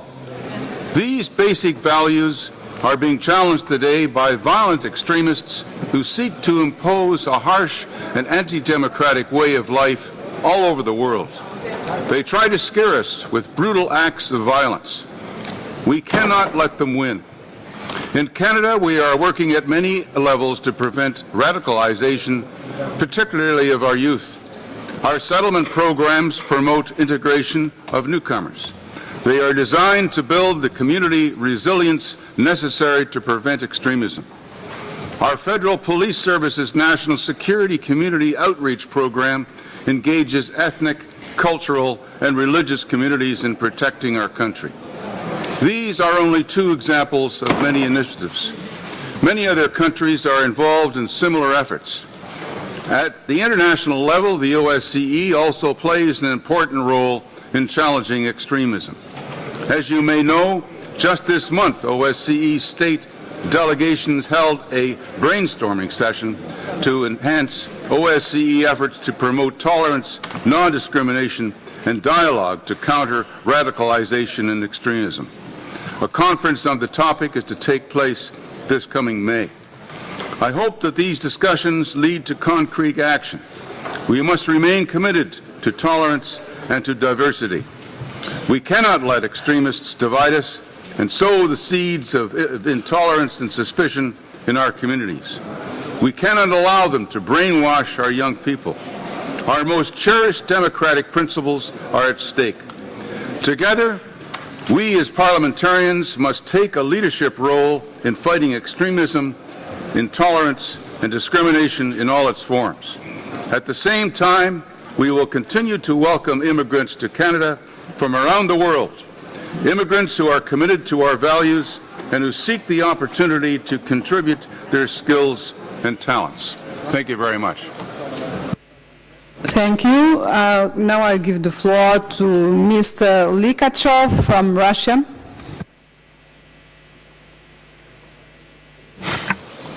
Уважаемый председательствующий, уважаемые коллеги, я хотел бы оттолкнуться от тезиса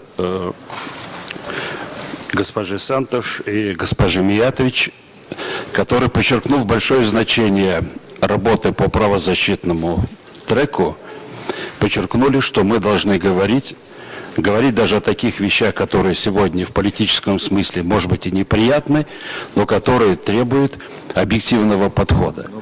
Я думаю, что нам, поверьте, это взгляд как бы со стороны, надо быть предельно объективными, предельно искренними и предельно честными. Потому что те вопросы, которые рассматриваются в разных высоких кабинетах, на площадках международных организаций, конкретно касаются человека с его проблемами, с его болями, с его надеждами. Я говорю об этом потому, что сегодня практически мы имеем в руках, мы европейцы, огромный набор проблем, затрагивающих практически каждого члена ОБСЕ. И проблема гуманитарного разрешения беженской, мигрантской тематики, она действительно актуальна. И Российская Федерация, моя страна, которая на себе испытала ужасы фашизма, нацизма, незаконных, несправедливых войн, сегодня в это трудное время, я прежде всего имею внутриукраинский конфликт, была и остается субъектом активной миграционной и беженской политики, оказания помощи этим людям. Я говорю сознанием дела. Моя жена из Донецка, из того самого Куйбышевского района, из той самой 51-й школы, которая была разбомблена украинскими вооруженными силами, которая лечилась ее родители в 3-ю поликлинику поселка Октябрьский. И я очень хорошо знаю, не понаслышке, что такое беженец, потому что сегодня ее школьная подруга живет в моей московской квартире уже 6 месяцев. И каждый день начинается с рассказа о том, что такое быть беженцем и что такое оказаться жертвой внутреннего вооруженного конфликта.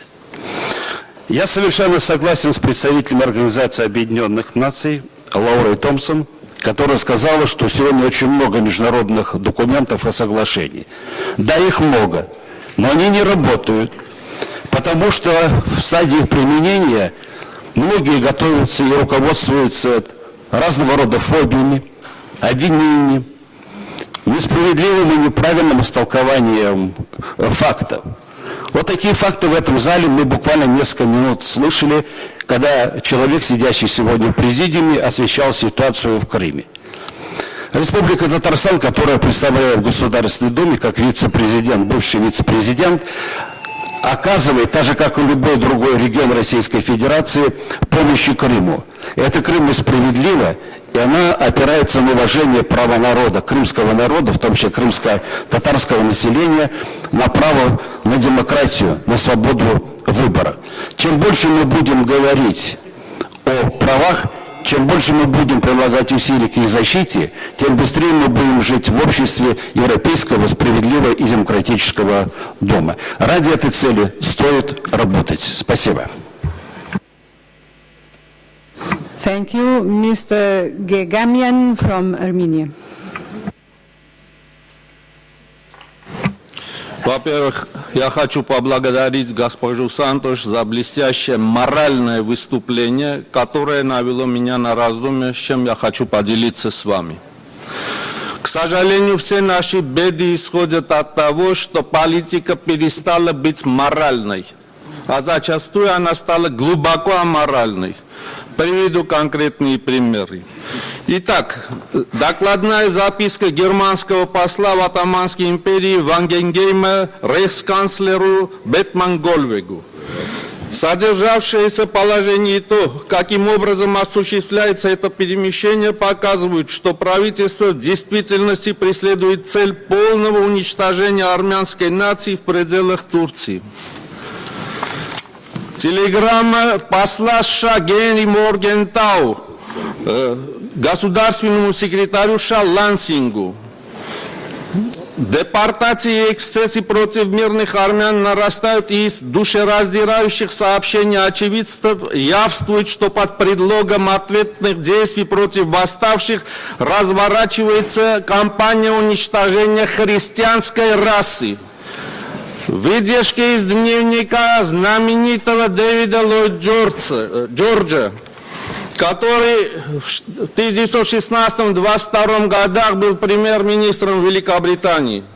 Политика британского правительства с роковой неизбежностью привела к ужасающим бойням 1895-1907 годов, а также резне 1915 года. В результате этих злодеяний, беспримерных даже в истории турецкого деспотизма, численность армянского населения в Турции сократилась более чем на 1 миллион. Почему я привел эти исторические факты?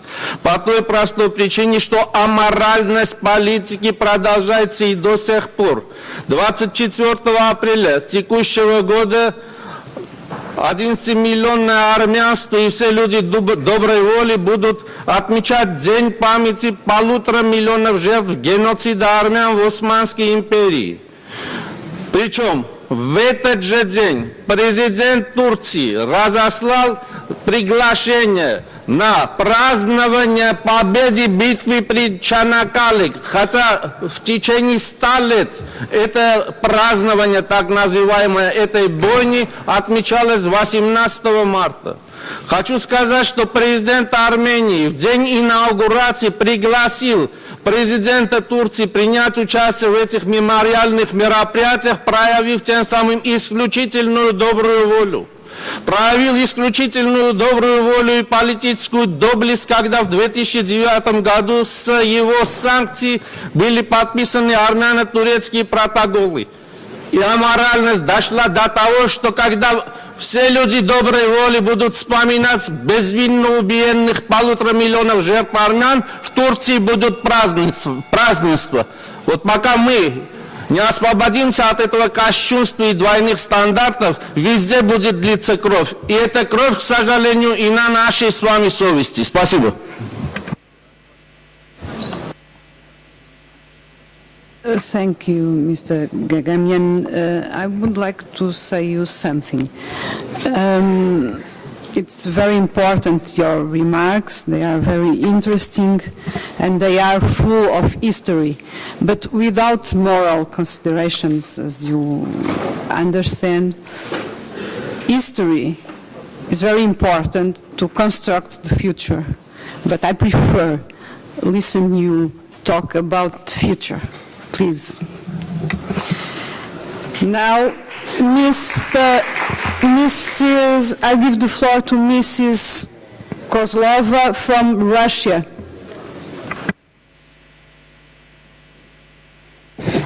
Спасибо большое.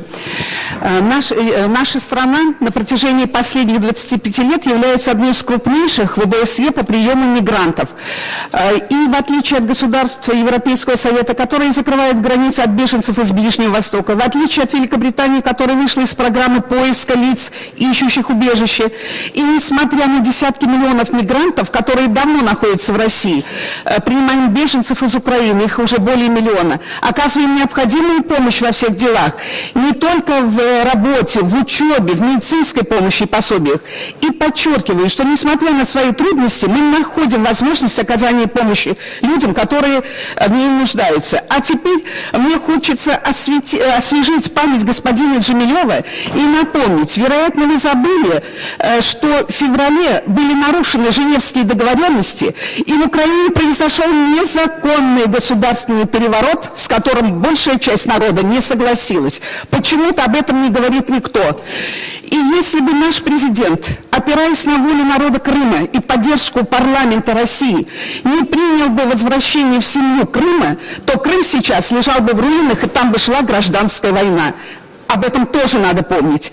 Далее напоминаю, что вы, господин Джемилев, не являетесь представителем всего народа Крыма, а только одной меньшей части крымских татар, и что большая часть крымских татар участвовала именно в референдуме. И удивляет меня забота о государстве Украины, которая никогда не была родиной крымских татар, а Крым когда-то волей одного человека был передан из Российской Федерации в Украину, причем в пределах одного государства. И заключая свое короткое выступление, я хочу призвать все страны-участники сосредоточить усилия не только на удовлетворении потребностей мигрантов, но главное на предотвращении причин, которые провоцируют массовые потоки беженцев. Ибо я как врач хорошо знаю, что болезнь легче предотвратить, чем лечить. А это именно болезнь. И нельзя допустить, чтобы она приняла хроническое течение и превратилась в эпидемию. В решении этого вопроса, так как и в оценке некоторых выступлений, которых я коснулась, я надеюсь, глубоко уважаемые парламентарии, на ваш высокий профессионализм, объективность и полное соблюдение принципов ОБСЕ. И очень прошу выступающих не искажать историческую действительность и все-таки все оценивать объективно. Я не добрала даже 3 минуты и благодарю всех за внимание.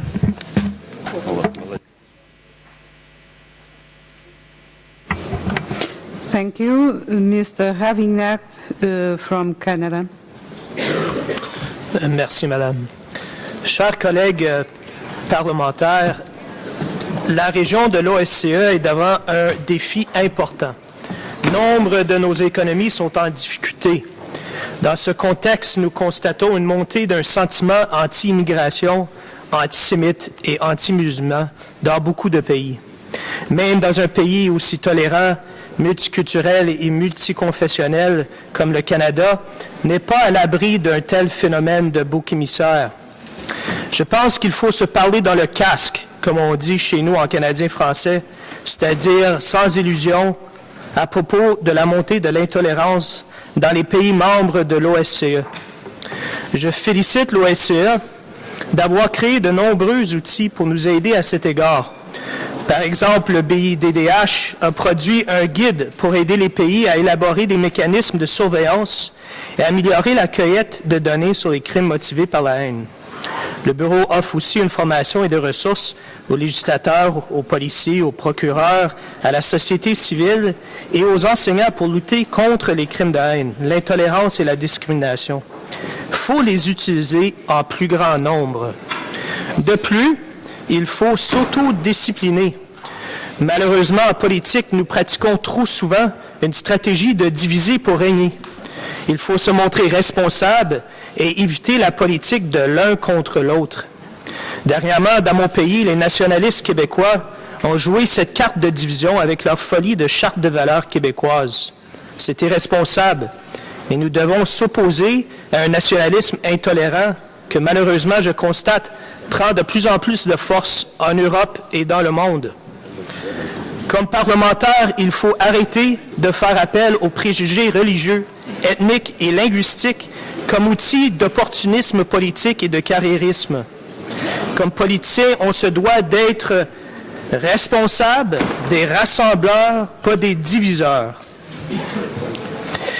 On le sait, trop souvent dans l'histoire, une politique de division utilisée par l'élite politique mène à l'instabilité, la violence et le génocide. Arrêtons cette politique. Ne nous soumettons pas, nous et nos peuples, à cette tentation maléfique de diviser les gens. Au lieu, unissons les gens, tout en respectant toute la beauté de la diversité humaine. Faisons la promotion du dialogue interculturel, interethnique, interreligieux.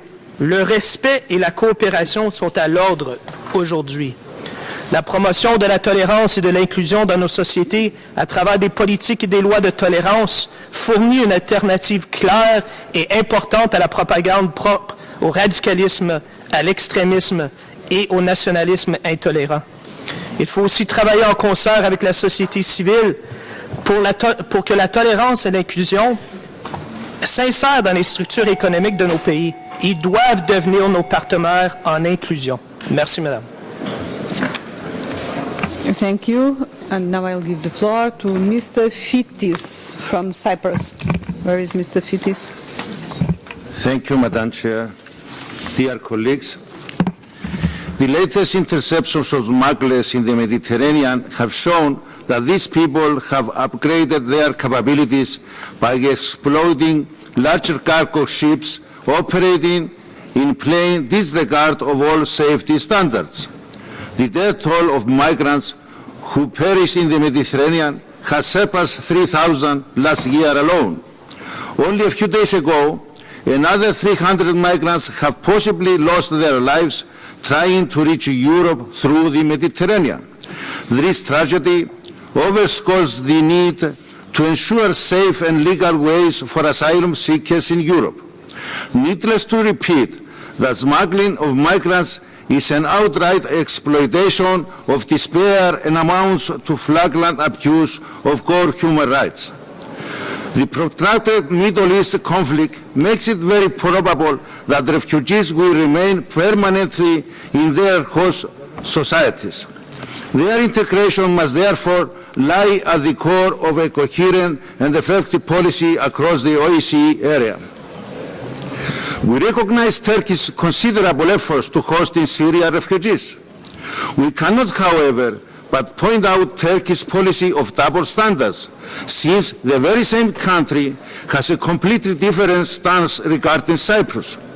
Turkey refuses to implement the decisions of the European Court of Human Rights pertaining to the refugees and missing persons of Cyprus as a result of Turkey's invasion in 1974 and its continuing occupation of part 38% of the Republic of Cyprus.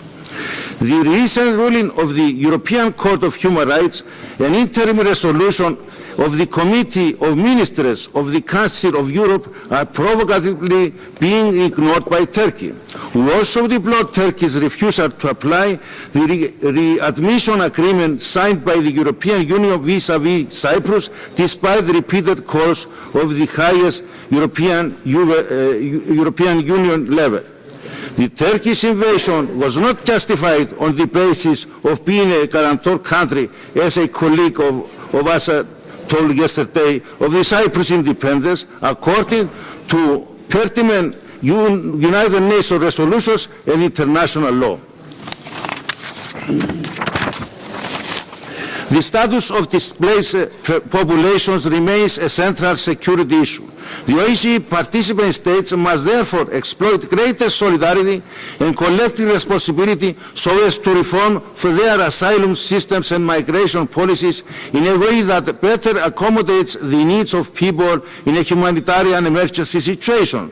Consistent and coherent collaboration between origin, transit and host countries is a requisite so as to reconcile our policies with regard to the admission, granting of asylum and integration of refugees. It remains essential, however, that participant states ensure that the refugee status is not exploited either by foreign terrorist fighters or by individuals seeking to hijack the welfare systems of host countries. Thank you very much. Thank you. Now, Mr. Vysotsky from Ukraine. Yes, thank you very much. And I will speak Russian just in case for our Russian colleagues not to misunderstood anything. Итак, дорогие друзья, сегодня от наших российских коллег мы слышали много слов сожаления о беженцах из Украины. Они, дескать, такие молодцы. Российская Федерация принимает и обогревает всех. У нашего коллеги из Российской Федерации даже обнаружилась жена из Донецка. Какое совпадение, моя жена тоже из Донецка. Вся ее семья с марта и с апреля живет в Киеве, так же у меня, как у моего российского коллеги. Потому что они не хотят стать жертвами прямой российской агрессии, которую Украина наблюдает на Донбассе. Мы сталкиваемся не с внутренним конфликтом, как пытаются это подать и сманипулировать наши российские коллеги, а с открытой, неприкрытой интервенцией в нашу суверенную территорию. Мы видим незакрытую, вопреки Минским соглашениям, границу. Мы видим, что потоки танков и вооруженных сил Российской Федерации продолжают заходить на Донбасс, укрепляться там и даже выбивать наши вооруженные силы из некоторых городов, пользуясь тем, что украинская армия не проводит наступление, пользуясь тем, что украинская армия выполняет Минские соглашения. Мы видим, что агрессия России против Украины происходит не только в военной сфере, но и в других сферах. В частности, в сфере информационной, пропагандистской, в частности, в энергетической и экономических сферах. Они пытаются нас завоевать, они пытаются восстановить свою империю. Давайте я расскажу несколько фактов о том, как действуют российские журналисты на территории Донбасса. Несколько раз наши вооруженные силы ловили людей с удостоверением русских телеканалов и русских СМИ, которые корректировали огонь российской артиллерии по нашим войскам. Мы видели достаточно много примеров, когда русские журналисты прибывали на место бомбежки мирного населения задолго до того, как эта бомбежка начиналась. В Донецке все прекрасно понимают и точно знают, если вы видите российского журналиста, бегите оттуда, потому что, скорее всего, террористы будут обстреливать мирное население, и русский журналист будет снимать для того, чтобы потом показать и интерпретировать это как преступление Украины. Я не хотел бы долго продолжать этот рассказ, все эти факты есть, они предоставлены международному сообществу. Я бы хотел попросить у главы, у президиума, у всех членов ОБСЕ, нам нужна помощь в точном соблюдении Минских соглашений, которые Россия игнорирует. Вы видели, что бои продолжаются, вы видели наступление на Дебальцево, мы были вынуждены покинуть этот город, потому что Россия нарушает все попытки умиротворения, все попытки прийти к миру.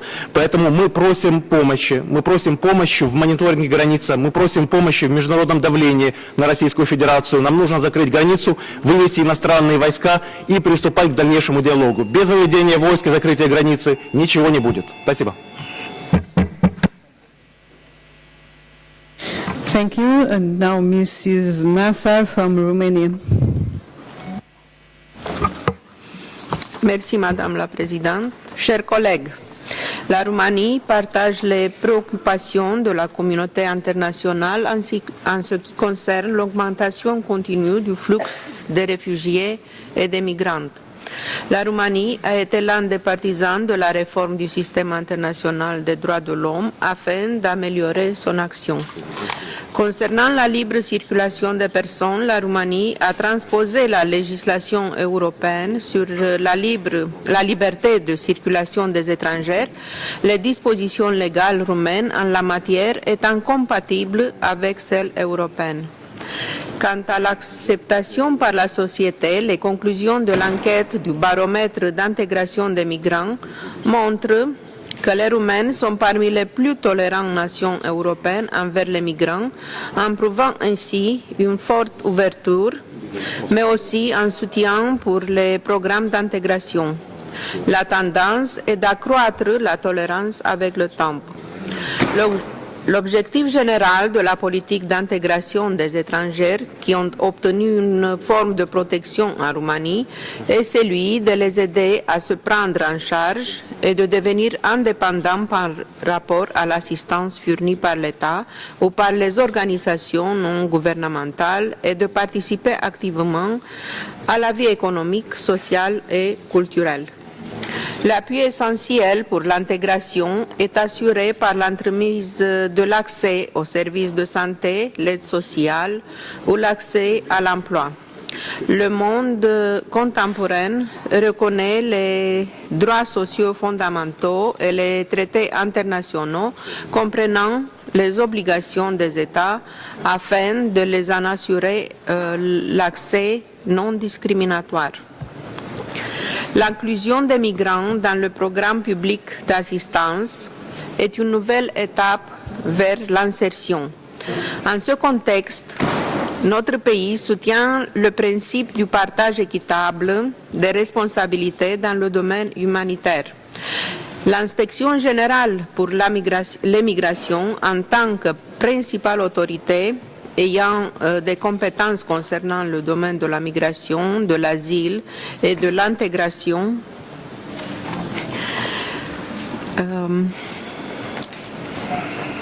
sociale des étrangers à travers les centres régionaux appuie ces personnes en les offrant toute une série de services par le biais du programme d'intégration.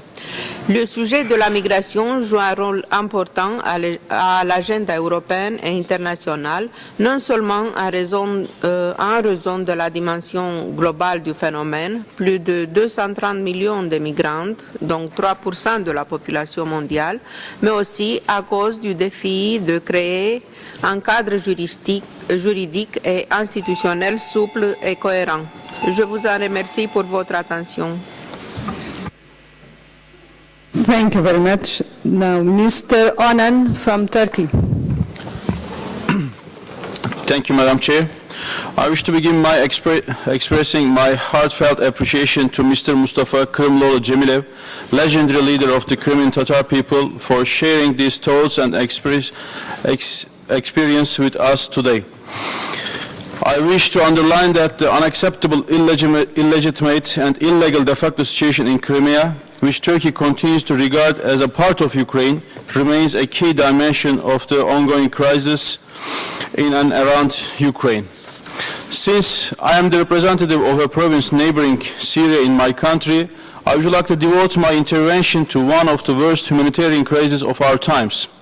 As the conflict in Syria will soon enter its 5th year, we continue to feel the strain of this catastrophe and in its strongest sense at the humanitarian level. As you will recall, the OSCE Parliamentary Assembly President Ike Kanerva and the Human Rights and the Humanitarian Committee Chairperson Isabel Santos visited the Harran Şanlıurfa Temporary Protection Center for Syrians on 21st January 2015 to observe the conditions and raise awareness of the worsening humanitarian situation of the Syrian crisis. I am thankful to them for this timely visit. We are expecting from the international community to act for solidarity and burden sharing. Let me also remind everyone in this hall, the Cyprus issue is not one of the invasion or occupation.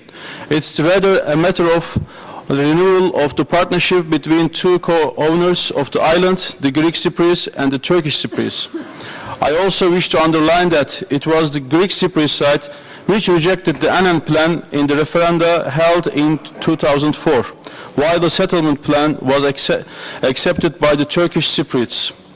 Finally, we have witnessed once again the one-country-centric agenda of Armenian colleague not being able to contribute to the discussions of this august body in a constructive manner. They rather promote their propaganda in an irrational way with their one-sided interpretation of history. They seem to remain a hostage of their narrative of the past without any perspective or vision for the future. Thank you, Madam. Thank you. Mrs. Aslanova from Azerbaijan. Спасибо, госпожа председатель, уважаемые коллеги. Несколько минут назад в выступлении госпожи Томпсон прозвучали очень страшная статистика. Получается, каждый 7-й человек в мире является либо мигрантом, либо беженцем. Нам это известно, потому что и в моей стране каждый 9-й человек является беженцем. Дорогие друзья, Парламентская ассамблея ОБСЕ неоднократно призывала к активизации усилий на национальном и международном уровнях для решения проблем беженцев и мигрантов. Тем не менее, Парламентская ассамблея ОБСЕ в Бакинской декларации 2014 года вынуждена была признать, что происходят события, свидетельствующих об усугублении драматической ситуации лиц, ищущих убежище в регионе ОБСЕ. В отношении же миграции Парламентская ассамблея ОБСЕ не раз призывала государства-участники активизировать диалог со странами происхождения и транзита, назначения в контексте более широких действий ОБСЕ в области миграции. На этом фоне Азербайджан успешно провел целый ряд реформ и инноваций в области своей миграционной политики. И в Азербайджане в 2013 году был принят миграционный кодекс. С момента создания государственной миграционной службы Азербайджан успешно провел ряд реформ, направленных на развитие миграционной политики. В то же время вызывает особую обеспокоенность все больше увеличение случаев ксенофобского, зачастую исламофобского и радикального отношения к трудящимся мигрантам. В своем стремлении герметично закрыть границы перед потоком мигрантов, Европейский Союз фактически ставит под угрозу человеческой жизни и нарушает основные права беженцев. Подтверждение можно привести отчет 2014 года международной амнистии под названием «Крепость Европа. Нарушение прав человека в отношении мигрантов и беженцев на границах Европы», в котором анализируется миграционная политика ЕС за последние 10 лет. Миграционная политика ЕС, начатая Брюсселем 2005 года, очень эффективна, но в то же время очень жесткая. Она наносит удар по самым слабым и незащищенным людям. Эта политика обходится ЕС миллиарды евро. Каждое государство выделяет ежегодно многомиллионные бюджеты на создание новых, еще более трудно преодолимых барьеров на пути мигрантов. С 2007 по 2013 год ЕС потратила около 2 2 миллиардов евро на герметизацию своих внешних границ. 2 миллиарда за 5 лет. Деньги идут на создание центров временного задержания, на увеличение контингента пограничных и так далее.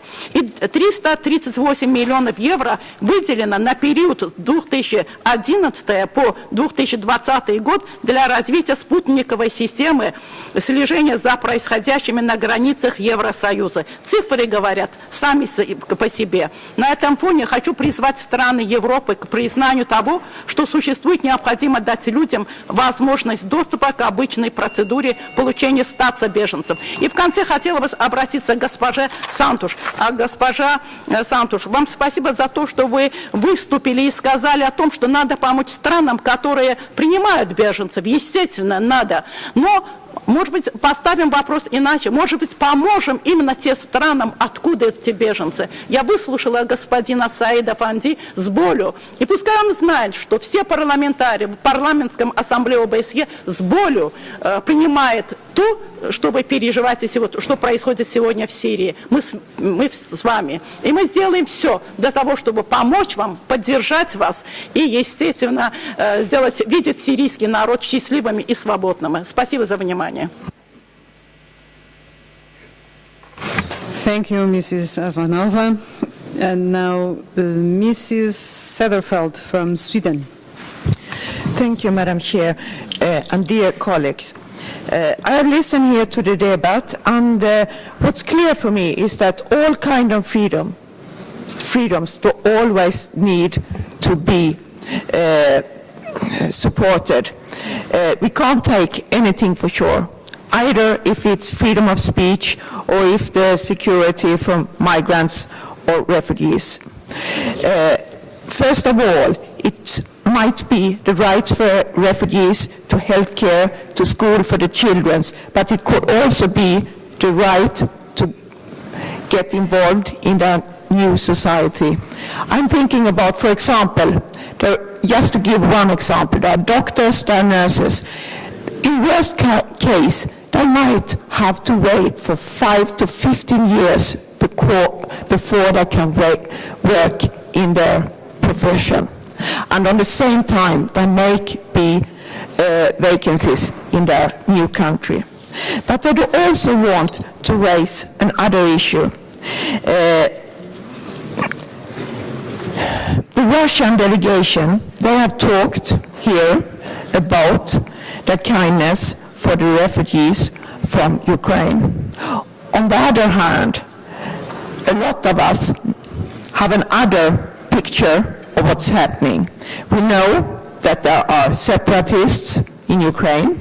We know that they are supported by Russia. We also know that there are a ceasefire after the Minsk agreement. And I really hope that the ceasefire will be accepted by all parts, because that's the way to look for the future for Ukraine, for Russia, for Europe, not the war. Thanks.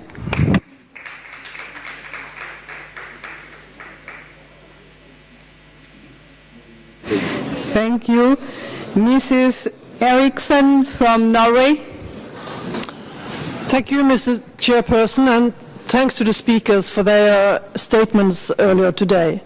I want to give some remarks on the situation of migration in the Mediterranean area and the human tragedy that this entails.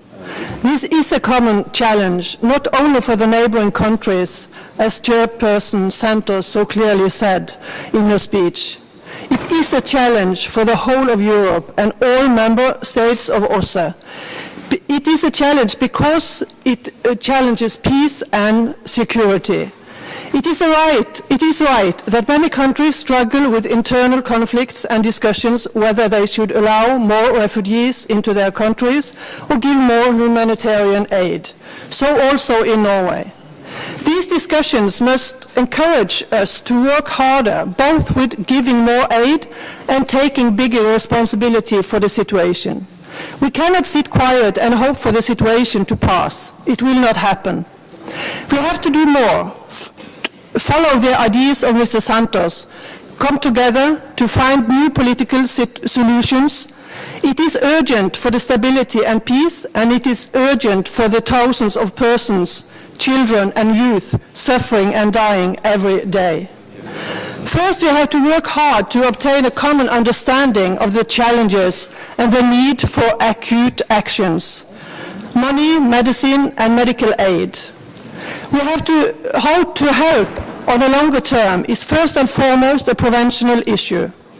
It prevents suffering and death, it prevents future conflicts, it prevents the lost generation who do not get education nor work. We have to take a common responsibility for this situation. Sharing the burdens makes them also easier to solve and carry. Thank you. Thank you very much. Mr. Azopardi from Malta. Thank you, Madam Chair. With wars breaking out and unrest spanning from Libya to Syria, the Mediterranean Sea has become the deadliest border crossing in the world. Last year alone, some 3,500 people died trying to reach Europe. The world is seeing unprecedented asylum movements, which can only be worsened in the Mediterranean if Islamic State continues making inroads in Libya. United Nations High Commissioner for Refugees, Antonio Guterres, stated that the European Union Operation Triton was an inadequate replacement for Italy's Mare Nostrum sea rescue mission. The sea rescue mission, which last year rescued some 150,000 migrants, came to an end 3 months ago without any replacement.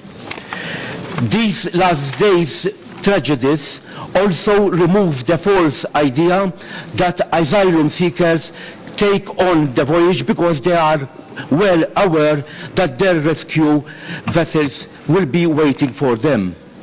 Brigadier Martin Schwiereb, director of Migrant Offshore Aid Station, hit the nail on the head when he stated that migrants are being pushed to leave their homes, not pulled towards Europe.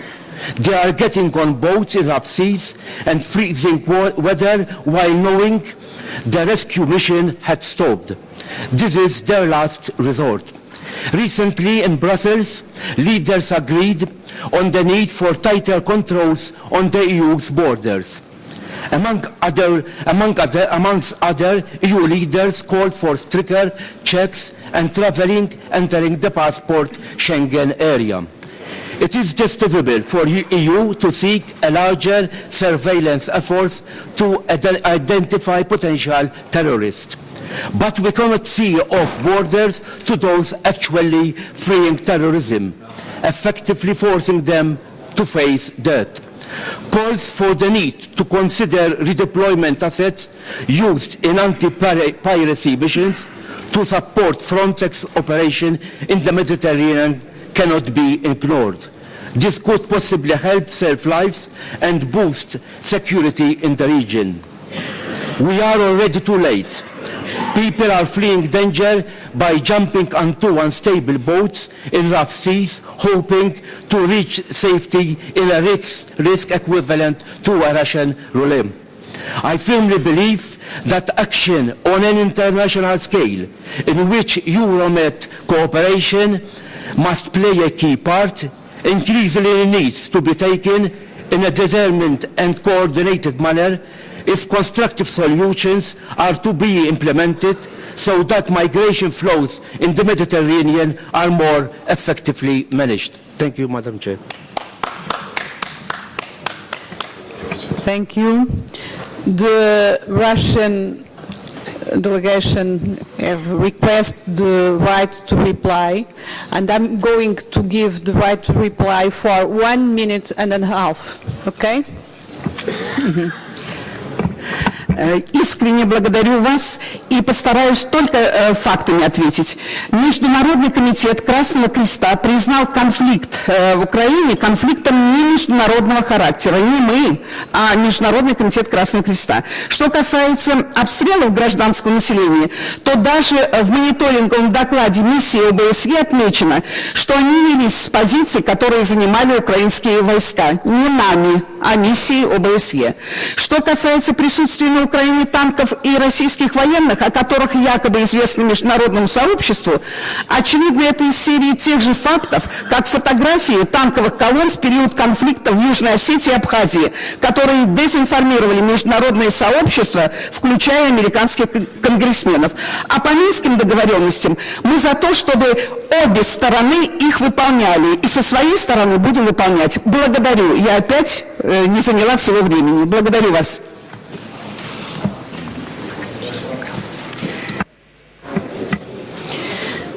Now I have Ukrainian trying to speak again.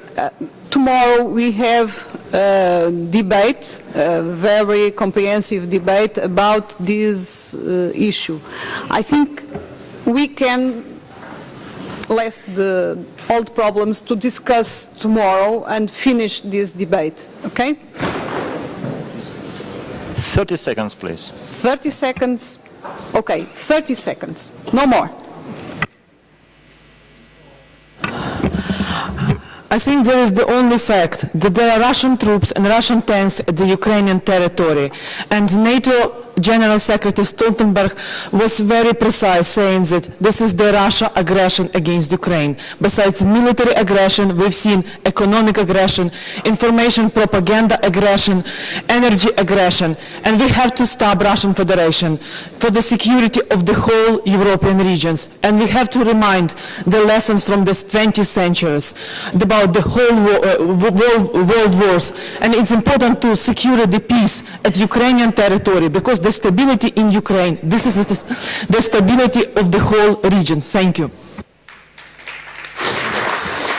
Thank you.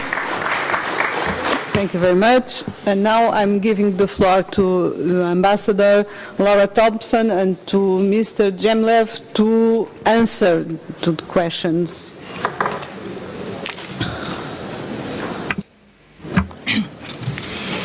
Thank you very much, and thank you very much. I think there have been very interesting comments, and I will start by the image of migrants and migration. It's certainly one of the things that worries us the most, because the reality is that the image that is projected in the media in general terms and the perception that you see about migrants and migration around the world is quite negative and based in a lot of myths and not in the realities. The reality of today is that the majority, if not the totality of the countries, need migrants, that there is movement of people that is a reality and that we have to learn how to manage better, and that there is demographics and other elements that are pushing people to move in different directions, but at the same time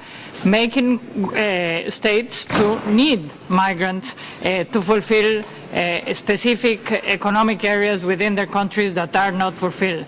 And some of the myths that exist are, for example, that low-skilled migrants are not needed, whereas in reality a lot of low-skilled migrants are needed in different countries, including developed countries. So we have to put, I think, in order to change that perspective, and that perception of migration, we have to start talking about the realities of migration, the data that exists, and the economic basis of the realities. Very often the discussion is only based about, the problems, the people that are fleeing specific conflicts, or the people that are in irregular conditions. And as I tried to explain in my intervention, those are a small number of people with regard to the large majority.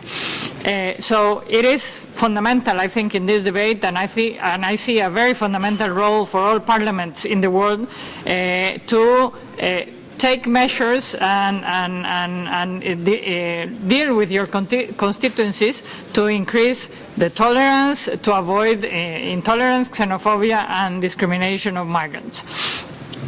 Certainly, I agree that legal channels, opening legal channels is extremely important in order to allow people to move in ways that are much more secure and avoid the situations that we are seeing in the Mediterranean. But it's obviously not only the Mediterranean, there are similar situations around the world in different places.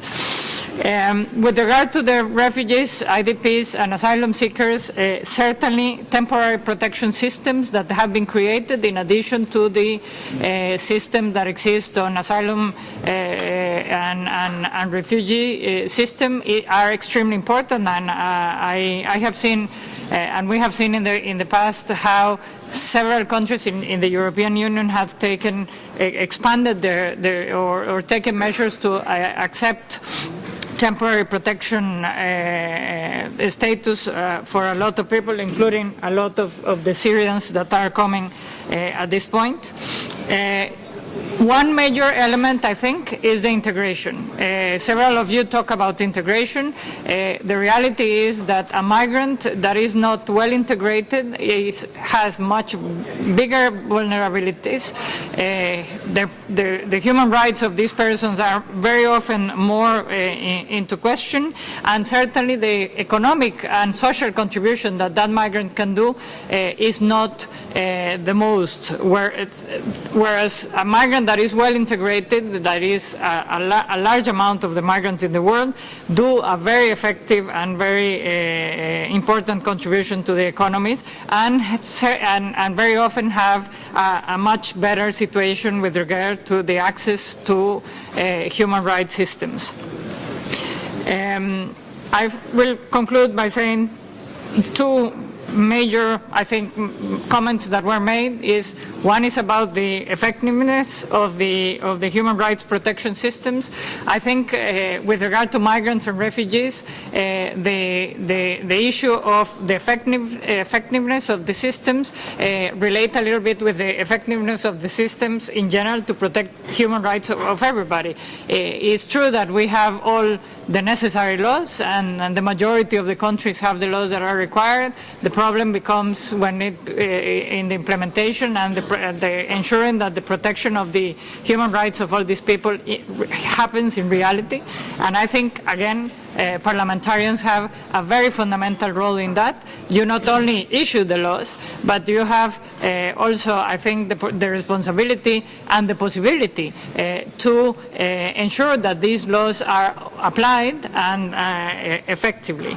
And finally, to conclude, the support to the countries of origin that was raised by Madame, certainly it is extremely important, not only to the countries that are in crisis and that need absolute support from all of you, but also in the development of the countries, because the reality is that the disparities in development generate a lot of the movements in the world, and it is important to, in a certain way, link better the migration policies and the migration legislations that you are taking with the development aid and with the development policies that you are taking with regard to other countries. Thank you very much.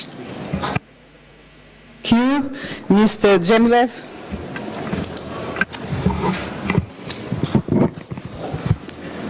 Уважаемые господа парламентарии, я просто хотел бы прокомментировать некоторые высказывания наших оппонентов с российской стороны. Во-первых, по поводу того, что якобы это у нас внутренний конфликт внутри самой Украины, и Россия не имеет к этому никакого отношения.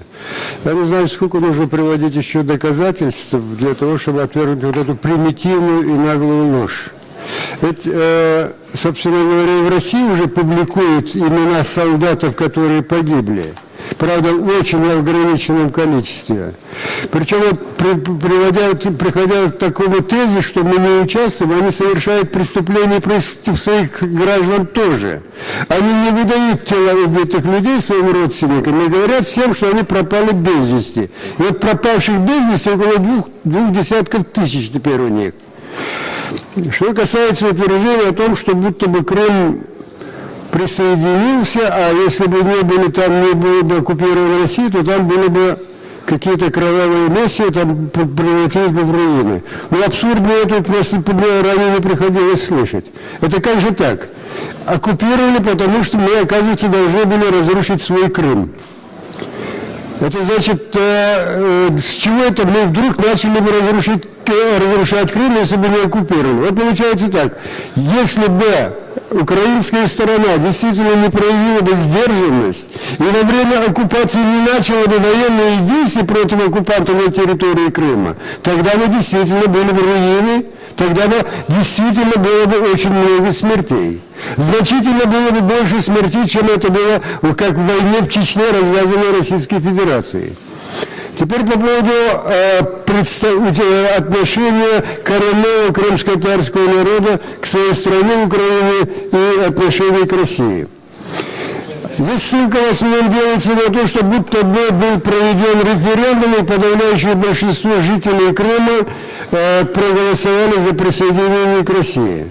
Во-первых, обратите внимание, что референдум проводился под оккупацией, под дулами автоматов.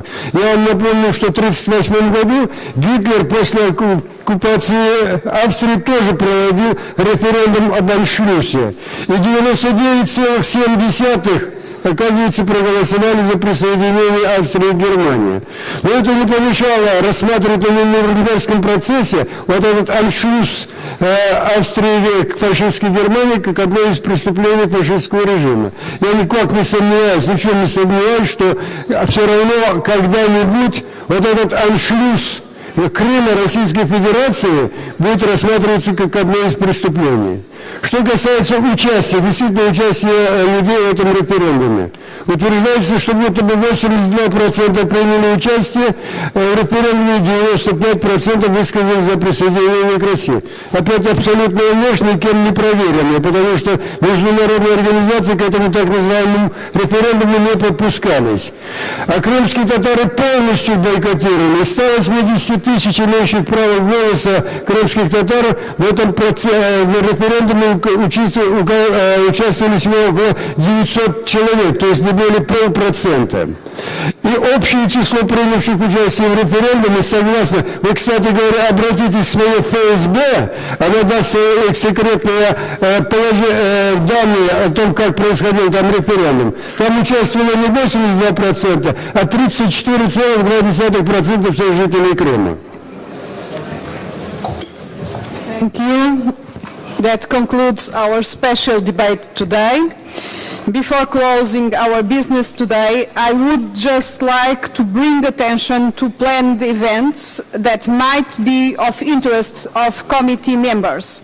Today at 13:30, I believe on the 5th floor, there will be an event promoted by Vice President Christine Motunen, focus on humanitarian and security initiatives for nuclear disarmament. And I understand there is an event on violations of humanitarian and human rights law in armed conflict in eastern Ukraine taking place tomorrow, supported by the delegations of Lithuania and Netherlands and with prominent NGOs. I thank all our speakers today for their contributions. I would like to thank to our procedural advisor, to Andreas Baker, to Nuno Paixão, to Richard Solas, and to all staff for their support to this meeting. And we have had a most productive session. This meeting is now closed. Thank you to all of you. Thank you.